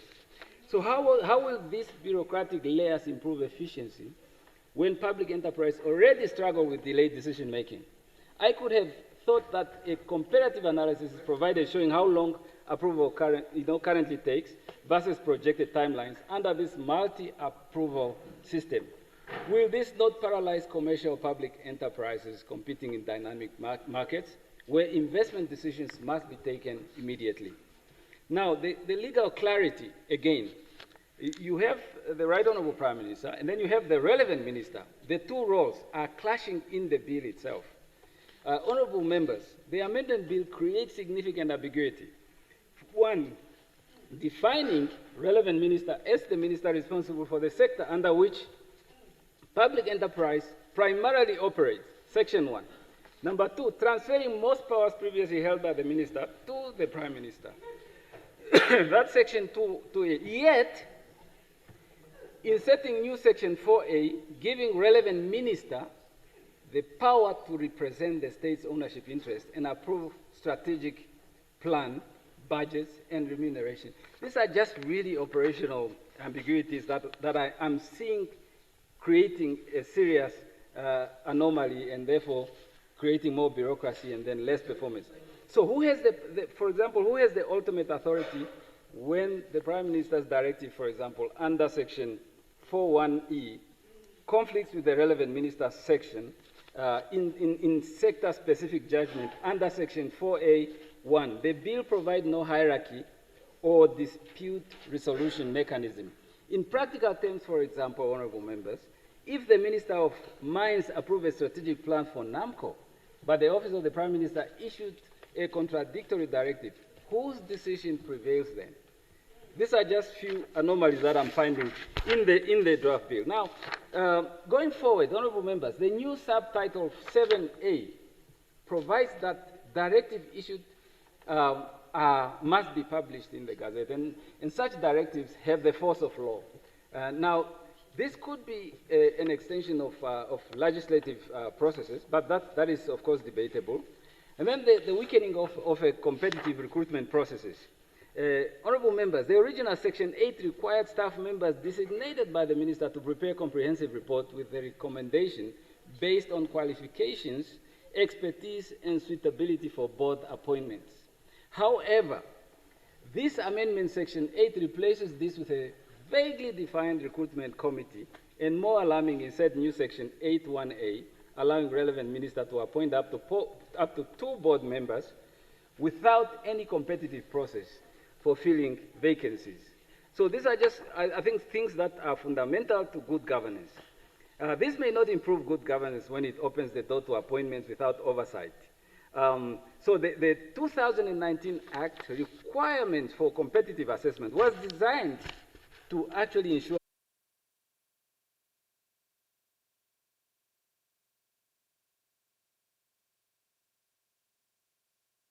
is liable in retrospective in respect of anything done or omitted in good faith, not attributed to intent or neglect in the exercise of power or performance of a duty or function under or by virtue of this act, or in respect of anything that may have resulted thereof. So this may actually contradict, it's a matter of legal debate, but may contradict the actual constitution in itself, because the republic is established as a sovereign, secular, democratic, and unitary state, founded, first of all, as it said, on the rule of law, democracy, and justice for all. So the immunity in that bill is only given to the head of state. The immunity in that bill is only given to the head of state. I see it contradicting that. And then, as I conclude, 4B, I agree with 4B only as far as C is probably concerned. I do agree on the acquisition of assets. The acquisition of assets is good because it grows the balance sheet of the government and the government-owned enterprises. But I do not agree on the asset disposal as far as, because I understand on general asset disposal, when you are disposing a car, it's okay.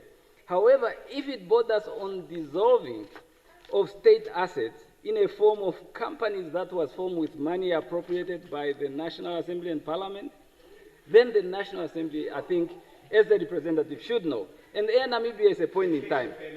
Air Namibia is a point in time.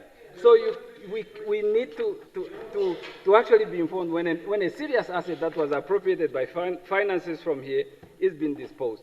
And then concluding, Honorable Speaker, honorable members, this amendment bill represents a fundamental restructuring of state-owned enterprises governance in Namibia. Yet I could feel that it's an attempt, but I think it can be better. A comprehensive white paper probably diagnosing failures in the current system, stakeholder consultation report from public enterprises, boards, or civil societies, regulatory impact assessment analyzing costs, benefits, and risks, and then a comparative analysis with international best practice in SOE governance.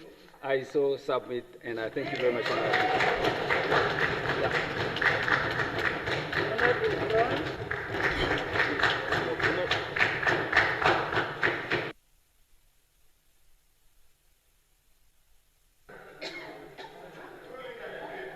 Honorable Speaker, honorable members, I rise in full support of the Public Enterprise Governance Bill. Honorable Speaker, honorable members, the purpose of this bill is to strengthen the governance, accountability and performance of our public enterprises in line with the national development goals and the principles of transparency and efficiency. The bill seeks to provide a coherent legislative framework for the oversight, management and evaluation of public enterprises.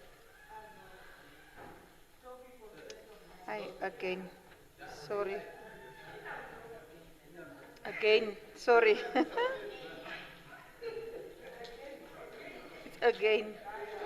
The bill, yes. Through this bill, mechanisms are introduced to enhance the role of the shareholder representatives, ensure merit-based appointments to boards, and to promote financial sustainability and operational efficiency within our state-owned enterprises. It further establishes clear lines of accountability between the line ministries, boards, and management of these enterprises. Honorable Speaker, honorable members, Public enterprises are vital instruments for national development. They drive industrialization, create employment, and deliver essential service to our people. However, in the past, challenges such as weak governance, duplication of oversight functions, and financial mismanagement have hindered their effectiveness. This bill provides the legal clarity and governance structure needed to address these challenges decisively. By supporting this bill, I affirm our commitment to ensure that our public enterprises operate with integrity, professionalism, and in the best interest of the Namibian people. We also ensure alignment with the Vision 2030, the Harambee Prosperity Plan, and our industrialization agenda. Honorable Speaker, honorable members, I therefore move that this Honorable House adopts and support the Public Enterprise Governance Bill for the benefit of effective governance, economic growth, and the sustainable development of the Republic of Namibia, and I so submit. Thank you. Thank you. Honorable But why is Speaker. these things jumping? Yes, Honorable Speaker, I seek the gratification of the House to postpone this. Because I thought the Prime Minister would be here. Just want to consult on something. But I want to postpone to Tuesday. Okay, any objection? None. Okay, so the discussions on the bill are deferred until Tuesday next week. The Secretary will read the fourth order of the day. Resumption of debate on second reading, Land Bill. When this Assembly adjourned on Wednesday, the 8th of October, 2025, the question before the Assembly was a motion by the Honorable Minister of Agriculture, Fisheries, Water and Land Reform that the bill be read a second time. Any further discussions? Honorable Narusep. Thank you, Honorable Speaker.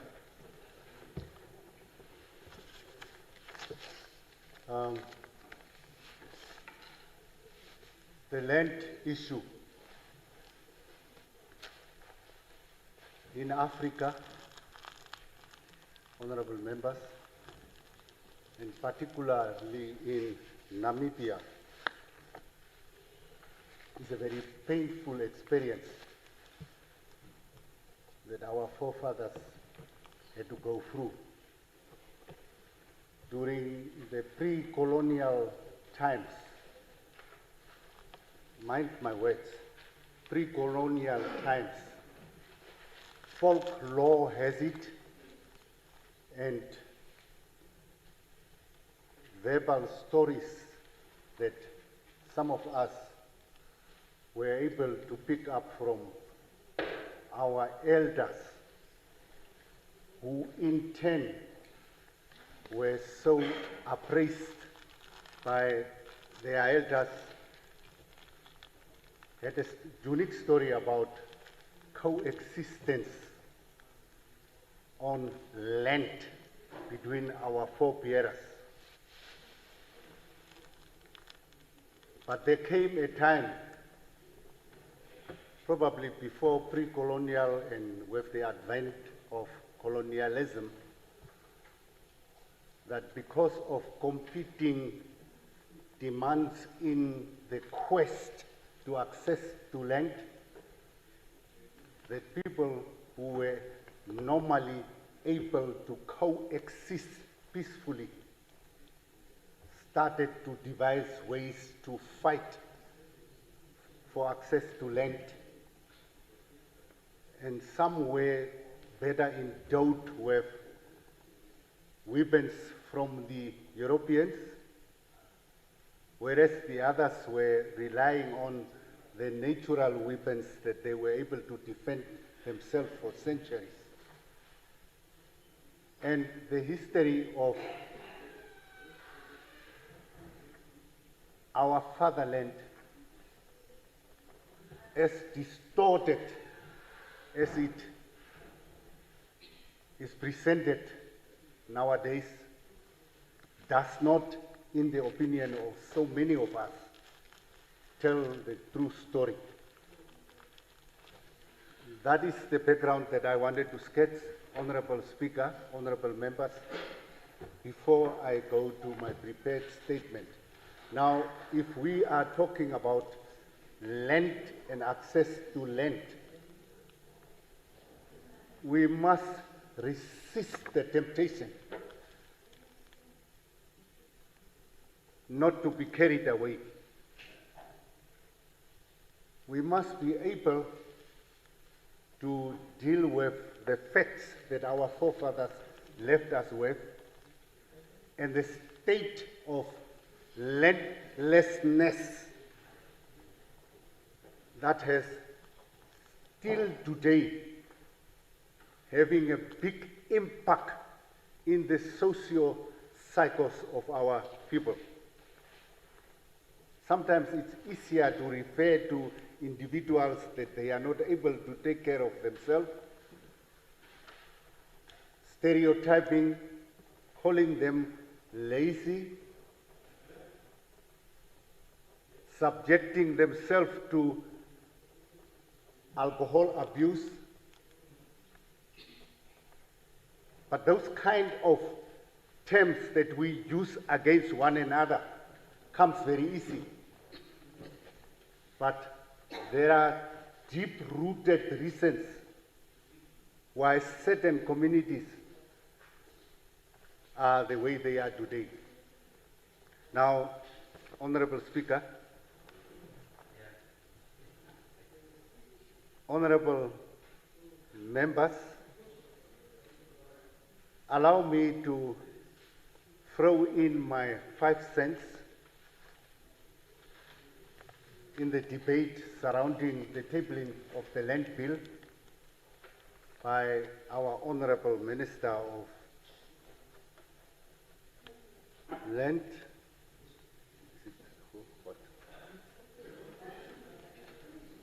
Land, Agriculture, Water, and so many things.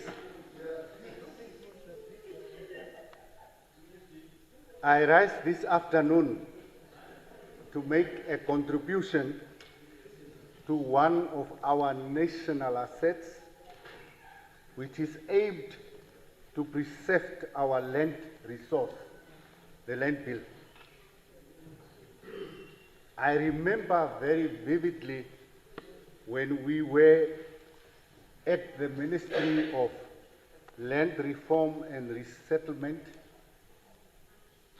we commissioned an extended regional, if not countrywide, consultation meetings with key stakeholders involved in the administration of our land resource.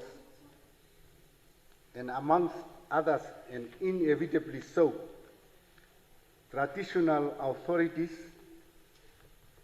farmers, conservation representatives, non-governmental organizations, and various statutory bodies such as resettlement committees and communal land boards were broadly consulted when we commenced with the process of amalgamating the two existing laws that until today is dealing with the land issue. The aim of the consultation meetings was to obtain regional inputs to enrich the land bill. During the consultation meetings, the Namibian people have spoken on various issues that needed to be included in the land bill. And if you allow me, Honorable Speaker, honorable members, I would like to highlight these issues as follows. One,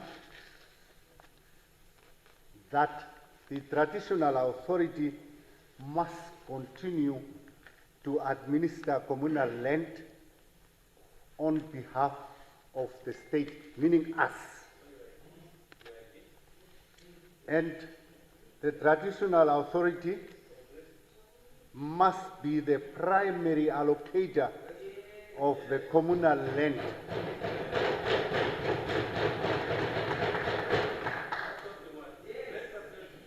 I am happy that the land bill retained and maintained the power of the transitional authority in this regard.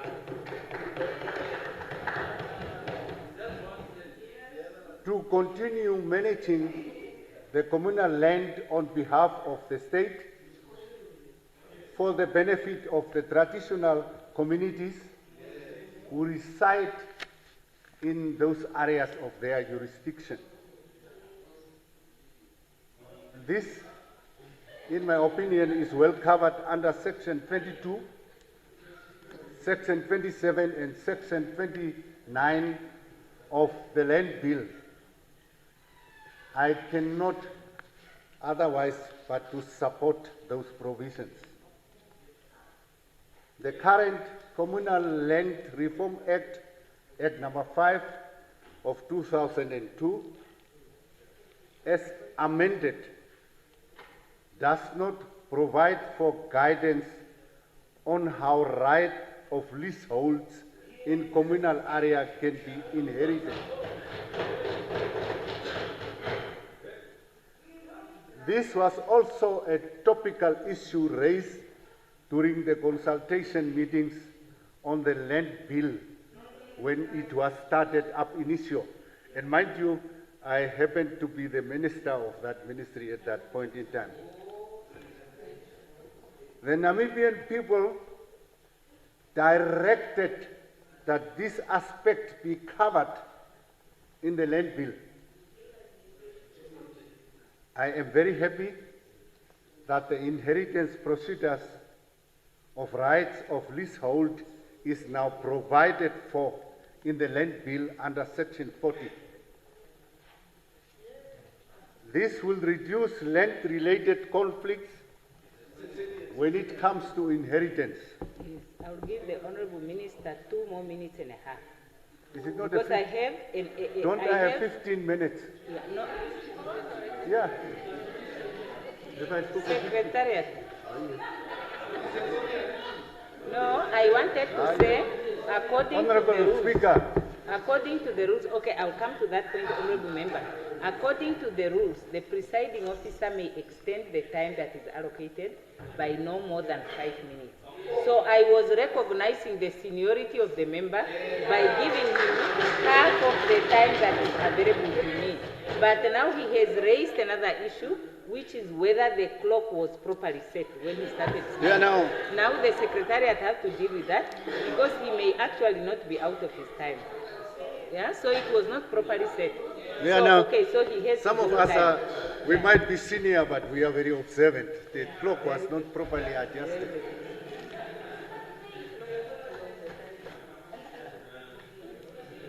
May I continue, Honorable Speaker? Yes, please. Yeah. No, not 5 minutes. It's past 15 minutes. Another key topical issues which was raised during the consultation meetings was the total prohibition of acquisition of agricultural land by foreign nationals. That's a given. The nation was very clear that the land resource should be preserved and maintained for the current and future generation. I'm very happy that the land bill provides for a total prohibition of foreigners to acquire any agricultural land. Foreigners must be encouraged to lease agricultural land to promote economic activities and create jobs for Namibians. This is well covered under Section 123 of the Land Bill. Leasing the land should not be as an anti-investor, as it can be protected by registration of a usufruct in the deed office commensurate to the investment. Honorable Speaker, The Land Reform Advisory Commission is mandated to establish committees to assist the Commission in the exercise of its functions. One such committee is the Land Acquisition Committee.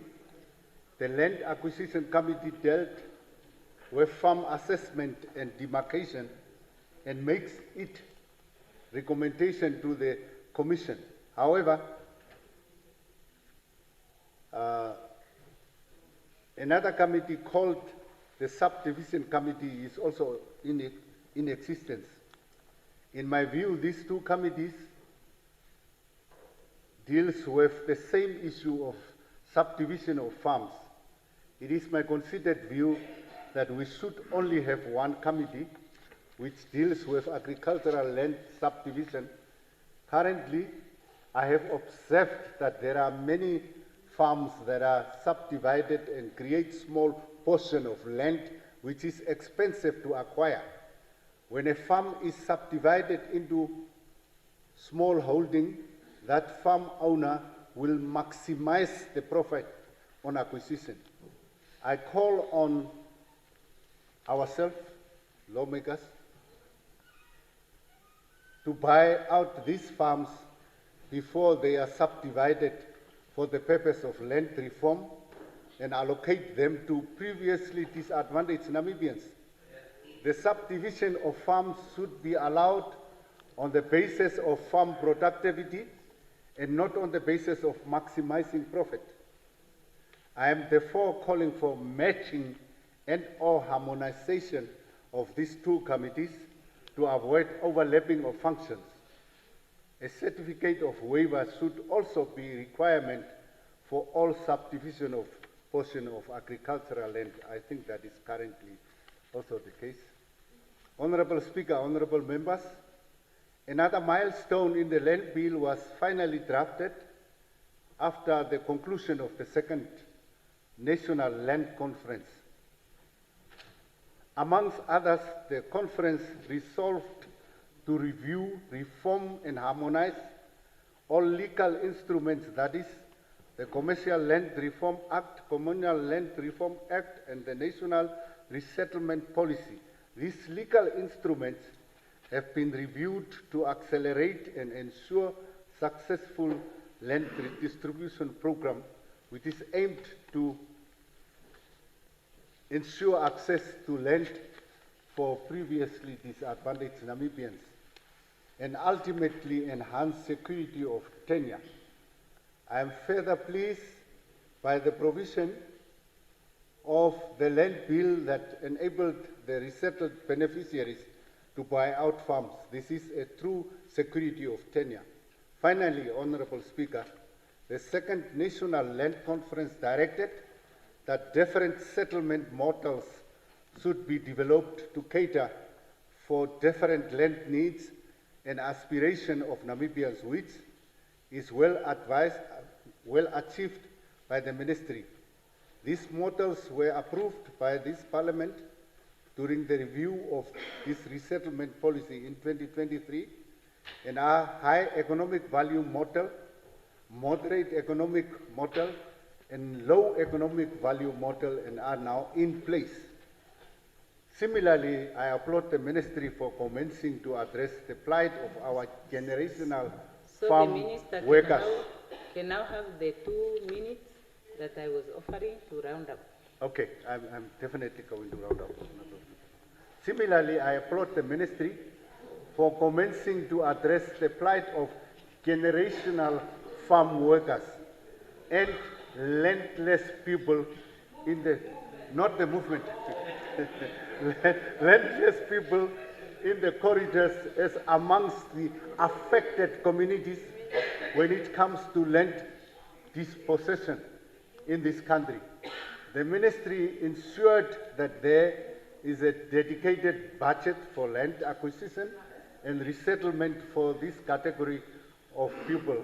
It is my view that we are at the right trajectory to restore. I see Dr. What's the young man? Upindi likes the trajectory. I'm not copying from you. To restorative measures restore social justice for all, and ensuring economic empowerment of all the affected communities. I, however, urge the ministry must ensure timely implementation and timely land acquisition to deliver hope to citizens that only know how to live in corridors, who do not know anything to call home, as they were born in corridors and are locked up in private farms, which were once the land of their forefathers. Honorable Speaker, with this said, I support the land bill. Thank you. I support it. Honorable Nashinge. Honorable Nashinge. Yeah, we know they won't clap for you, so thank you. Thank you, Honorable Speaker. How many minutes do I have? You have 20 minutes. 20 minutes. Yeah. I just wanted to be sure. Thank you very much. Good afternoon, honorable members. I also want to add my voice to the debate on the land bill, amendment bill. Honorable Speaker, fellow lawmakers, my contribution on this debate is that, well, this bill, definitely, the timing is perfect, and amending our land, the law that is guiding our land will definitely fundamentally shape the future of the land ownership in our land, as well as access and justice in our motherland. Land is not merely soil, it is heritage, identity, and livelihood. It was land, the denial of land, the theft of land that drove our parents and forefathers to take up arms and fight for our independence. Land was the battleground of our liberation struggle, and today it remains the measure of our freedom and equal legal status. How we legislate on land today will determine whether Namibia truly fulfills the promise of independence or continues to reproduce the injustice of the past. While the land bill contains amendable intentions, Honorable Minister, it raises serious concerns about fairness, practicality, and consistency with our national aspirations and, importantly, with the resolutions of the Second National Land Conference held in October 2028. That conference was meant to reset Namibia's land agenda on a foundation of equity and justice. Yet, several provisions of this bill contradict both the spirit and letter of those resolutions. Honorable Speaker, one of the most troubling realities this bill perpetuates is the disparity between communal and commercial land. This dualism is not accidental. It is the last visible shadow of apartheid land administration. The 2018 National Land Conference specifically resolves that, and I quote, land reform must eliminate dualism in land tenure systems, and that all land should be managed equitably and sustainably, regardless of classification. I end the quote. Yet, the 2025 bill treats communal land as if it were a lesser category managed by traditional authorities assumed to lack education or capability, while commercial land is handled under modern professional standards. This thinking is fiducialistic and discriminatory. If you check on this bill, the appreciation and an acknowledgement of the existence of close cooperation in our land, in the commercial land area, is very clear. But in the communal areas, it is not there.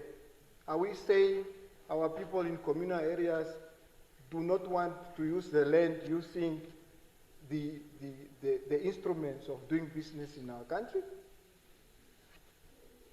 We must all ask ourselves that question. If the law demands professionalism, stability, sustainability, and accountability in the management of commercial land, the same standards must apply to communal land, supported through training, resources, and institutional strengthening. We cannot continue to label communal farmers as incapable while offering no capacity building. Equal rights and responsibilities over land are not optional. They are central to the justice for which our parents fought and for which so many lives were sacrificed. Section 6, subsection 6, gives the minister the power to appoint members of communal land boards after consultation with traditional authorities. However, consultation without shared authority is not partnership, it is tokenism. The 2018 Land Conference resolved that decentralization must be strengthened with regional and local participation in all land decisions. But this bill instead centralized power in the hands of the Honorable Minister, not this one alone, but the other ones that will come if it goes as it is. It sidelines the very communities the boards are meant to represent, that is one. For these boards to function effectively, appointments must be jointly made between the minister and traditional authorities, ensuring inclusivity, accountability, and community ownership. They must reflect gender balance, youth inclusion, and regional diversity. These boards should not be mere administrative extension of the ministry. They must be true custodians of community interests. Section 27 places the responsibility of publicly advertising land allocations on traditional authorities. While transparency is important, this provision imposes an unrealistic financial burden on institutions that are already operating on scarce resources. The advert in the newspaper, the smallest goes for, I think it's about 4,000 now. Radio is serious business now, and I don't think radio is even allowed. So where will this community, some of the community, we know that the disparities that we have within our community. If you go to the traditional authority setup of the Tswana-speaking Namibians, you can't compare them with, or even my own, the people of the Ovambaja in Onanjaba. It's not the same. So this, Honorable Minister, is not fair. The 2018 conference emphasized that the state must bear the cost of administrative functions associated with land reform. By shifting this cost to traditional authorities, this bill contradicts the resolutions. It is unacceptable to expect chiefs and headmen, headwomen to divert community resources for expensive public notices.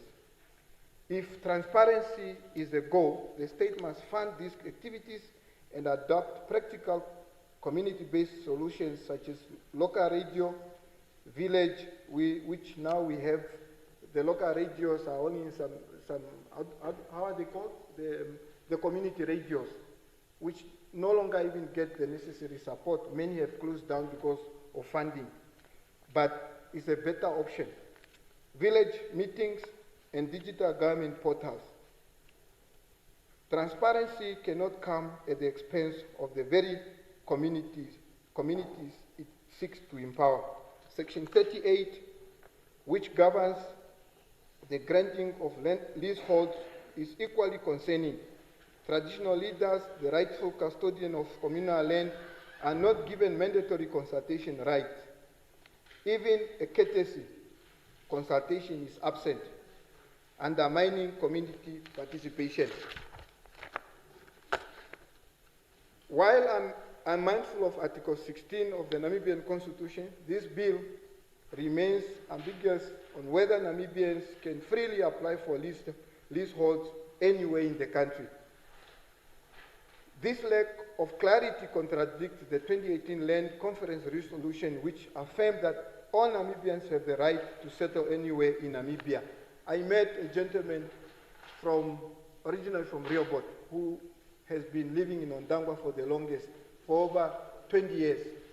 He keeps applying for a small piece of land, 20, 15 kilometers out of Ondangwa. No response, no answer up to this hour. I have spoken to the leadership there. I hope they have listened to his cry. In a free Namibia. Whether it's because he is lighter than me, I don't know. Equally troubling is the lack of clarity on succession. When a leaseholder dies, the communities decide on the next owner rather than protecting the right of the spouses and children. This creates unnecessary conflict and insecurity, which is unacceptable for a just and modern land law. Honorable Speaker, communal land must not be confined to substance use. Along northern rivers and rural regions, community must be legally allowed to engage in agriculture, horticulture, and tourism. The 2018 Land Conference resolved to promote commercial and investment activities on communal land for economic empowerment.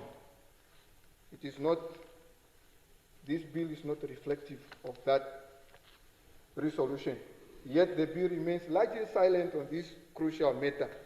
It should explicitly set aside a portion of communal land for small-scale commercial activities and prioritize small-scale farmers, ensuring they are supported with access to credit, markets, and training.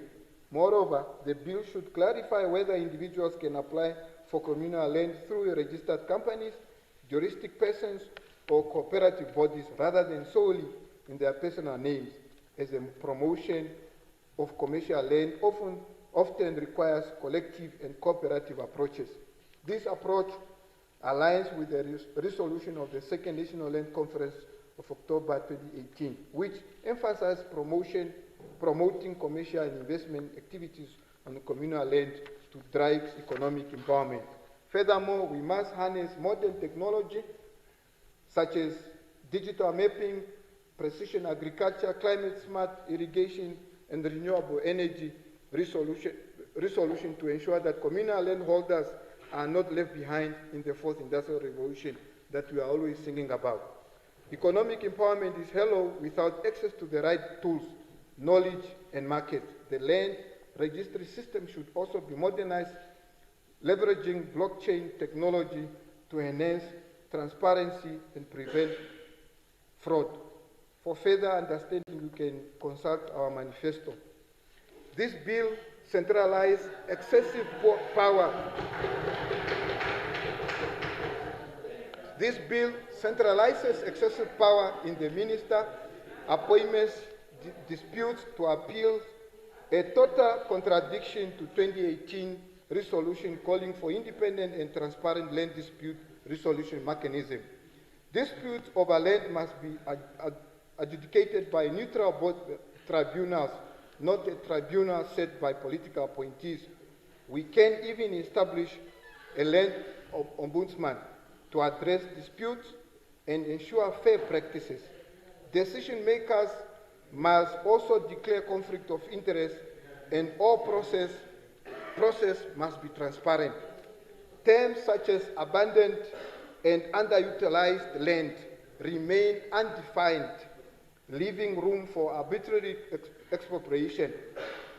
The law must define clear, fair criteria, timelines, and remedies consistent with the resolution to protect tenure security. Namibia remains one of the most unequal countries in land distribution. The 2018 conference resolved to introduce ceiling on commercial farm owners. And I think we were hoping the Honorable Minister and her team could bring something totally different from what we are doing. For example, we do find individuals owning, let's say, 100,000 hectares. I think this is unfair. Perhaps we need to minimize how we can have a conversation to say perhaps let's have a maximum, 40,000 or 30,000. No, I'm not saying do it.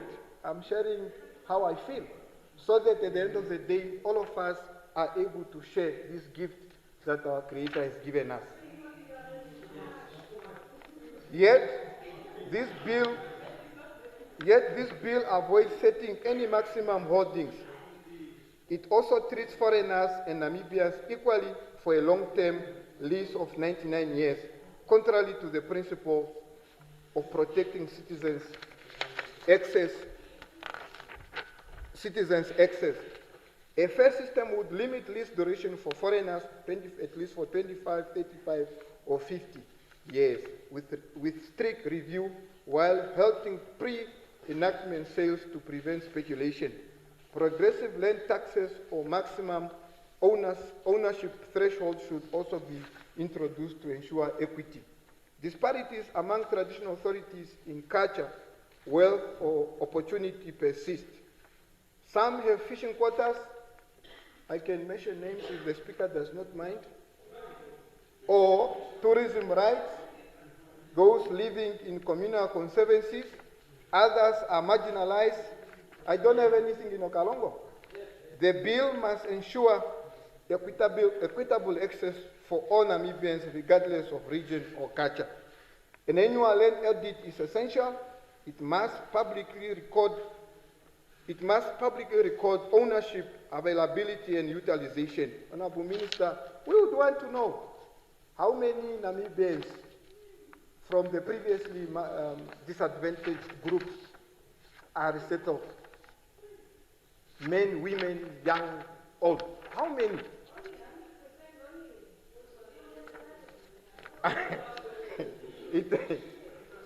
Transparency and accountability are non-negotiable if we are to honor the sacrifices made for our land. Honorable Speaker, as I conclude, land was the reason our parents and grandparents took up arms and gave their lives for independence. They fought and died so that Namibians would have access to land, dignity, and opportunity. This land bill must not betray their sacrifices. If left unamended, the bill risks centralizing power, perpetuating inequality, and undermining communities. But if shaped properly, it can fulfill the promise of the 2018 National Land Conference, deliver equitable access, strengthen governance, and empower all Namibians. Let us pass a land bill that finally honors the blood, sweat, and vision of our forebears. A bill that makes land a source of justice, empowerment, and unity. And let us build a Namibia where land is truly for the people, for all its citizens, and generations to come. Thank you, Honorable Speaker. Thank you. Now we have 8 minutes. We have 10 minutes to go. And the next speaker is Honorable Lutuhezi. Honorable Lutuhezi. Okay. Honorable Speaker, honorable members of this August House, I appreciate the opportunity to contribute to this important debate on the land bill. This bill comes at a critical time in our nation's development, and the decisions we make here will shape how land, one of our most valuable resources, is managed and protected for generations to come. In Namibia, land is not merely an economic asset. It is the foundation of our identity, our culture, and our heritage. For many of our rural and indigenous communities, land has been passed down through generations and managed under traditional customs and laws. Therefore, this land bill must not only regulate the use of land, but also recognize, respect, and reinforce the traditional systems that have safeguarded it for centuries. Traditional leaders have been the custodians and protectors of our ancestral lands, maintaining balance and social order long before the modern state came into being. Honorable Speaker, long before there was a government, long before there was ministries or committees, they were our traditional leaders. They were the custodian of the land. They led not through wealth, but through wisdom, not by decree, but by trust. They knew the land, every river, every hill, every sacred site, because they lived with it. When dispute arose, it was the traditional leader who called the community together under the shade of a tree and settled matters fairly. When drought came, it was the traditional leader who organized grazing so that every family cattle could survive. When a family lost its home, it was the traditional leader who found them a place to rebuild their lives. These are not small acts. These are acts of governance. Governance rooted in compassion and community. And so, when we now debate the Land Bill, we are not simply talking about policies or procedures. We are talking about whether we still recognize and respect those roots that have sustained our people for generations. Honorable Speaker, I have read the Land Bill with great care. I appreciate its intention to bring order, fairness, and accountability in land management. But I must also speak frankly. This bill, in its current form, weakens the very foundation it should be building upon.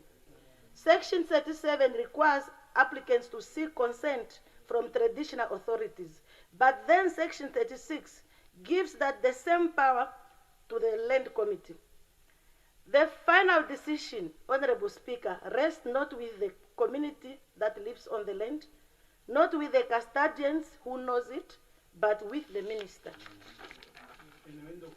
In that structure, the traditional authority becomes a checkbox, not a voice, a step in the process, not a partner in decision making. If we are not careful, we will pass a law that strips our traditional leaders of the little authority they still hold, the authority that connects governance to the people. And I ask you, honorable members, can a tree stand when its roots are cut? Traditional leaders are not obstacles to development. They are its guardians. When empowered, they protect communities from exploitation. They ensure that every family has a place to farm, that land is shared fairly, and that the sacred spaces are respected. But when they are ignored, we create alienation, we create resentment, we create a system where the people feel that the law no longer speaks for them. Honorable Speaker, this land bill should not strip traditional leaders of their remaining powers. It should empower them. Empower them with clear authority in communal land allocation. Empower them with training, resources, and recognition. Empower them so that they can stand proudly as equal partners with the state in managing our land. Empowering traditional leaders is not about going backward. It's about grounding development in the values that have carried our people forward for generations. Let us look across our neighbors. In Zambia, chiefs are recognized by law as land custodians. The state provides them with support and resources, not to compete with them, but to strengthen their role. The Zambian government went further by providing chiefs with vehicles and VIP protection, recognizing their role in land governance and community leadership in a matter of national importance. This official support is not symbolic. It is a statement that traditional authority matters, and that the dignity of chiefs must be protected, and that the state and traditional leadership can work hand in hand for the benefit of all citizens. In Botswana, the Tribal Land Act allows land boards and chiefs to work hand in hand. These nations have not lost control by empowering their traditional leaders. They have gained stability, trust, and unity. Namibia can and must do the same. Honorable Speaker, our Constitution in Article 100 recognizes that while land belongs to the state, it also acknowledges that the systems of ownership established by custom This is not a contradiction. It is a call for balance. It reminds us that government must not only be legal, it must be legitimate. It must speak to the head, but also to the heart. And the heart of our people beats in their communities. Their traditional leaders still carry the sacred responsibility of protecting the land and the people who depends on it. Honorable members, the land bill should not be a weapon that divides the state from its people. It should be a bridge between our modern institutions and our ancient wisdom. It should not silence traditional leaders. It should strengthen their voice. It should not centralize power. It should share it with those who know the land best. When we empower traditional leaders, we empower the communities that they serve. When we empower communities, we empower the nation. In conclusion, Honorable Speaker, I stand before you not to reject the spirit of reform, but to defend the spirit of our people. This bill, as it stands, cuts too deeply into the roots that sustain us. It must be reworked with the guidance, wisdom, and full participation of our traditional authorities. Therefore, I cannot support the bill in its current form. I respectfully submit that it be referred back further for consultation with our traditional leaders, who are the rightful custodians of communal land and the voices of our rural communities. Let us engage them meaningfully, not as a formality, but as equal partners in shaping the future of land governance in Namibia. Because in the end, this is not just about land, it's about dignity, it's about identity, it's about justice. Let us ensure that when our children ask us one day what we did with our inheritance, we can proudly say we strengthened our roots so that the trees of our nation could stand tall for generations to come. I so submit.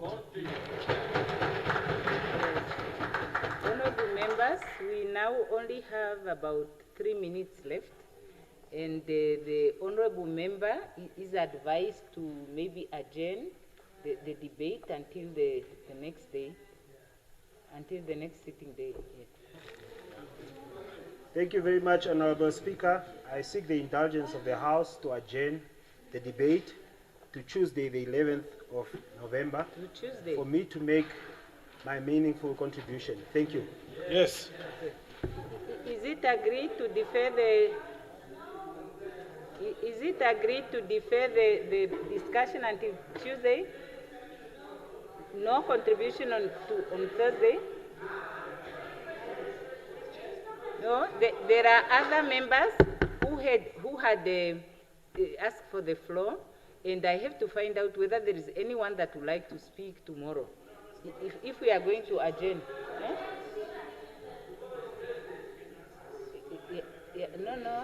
No, honorable members, that is something that can be discussed, because we have discussed and we have agreed to give priority to the bill. Honorable members, no one has a veto power in the House. You can't just say aye. So I'm asking, is it agreed to defer the discussion until Tuesday? No. There are people who want to defer to an earlier date, and they have a right to do that. Yeah. Honorable Speaker, honorable members, yes. I want to defer it to tomorrow for further discussions. Thank you. So the discussions on the bill is deferred until tomorrow at 14 hours. Yeah, tomorrow. Yes, now the House adjourns on automatic adjournment. It's time to knock off.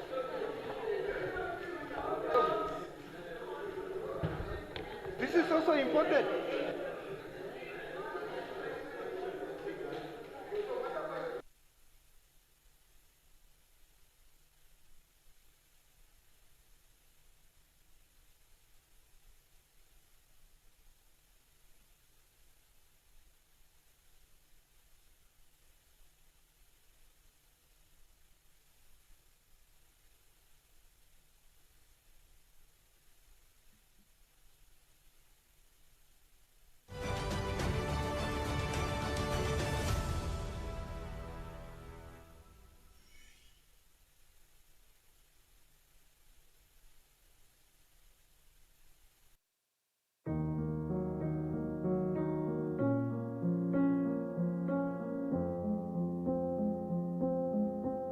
The following story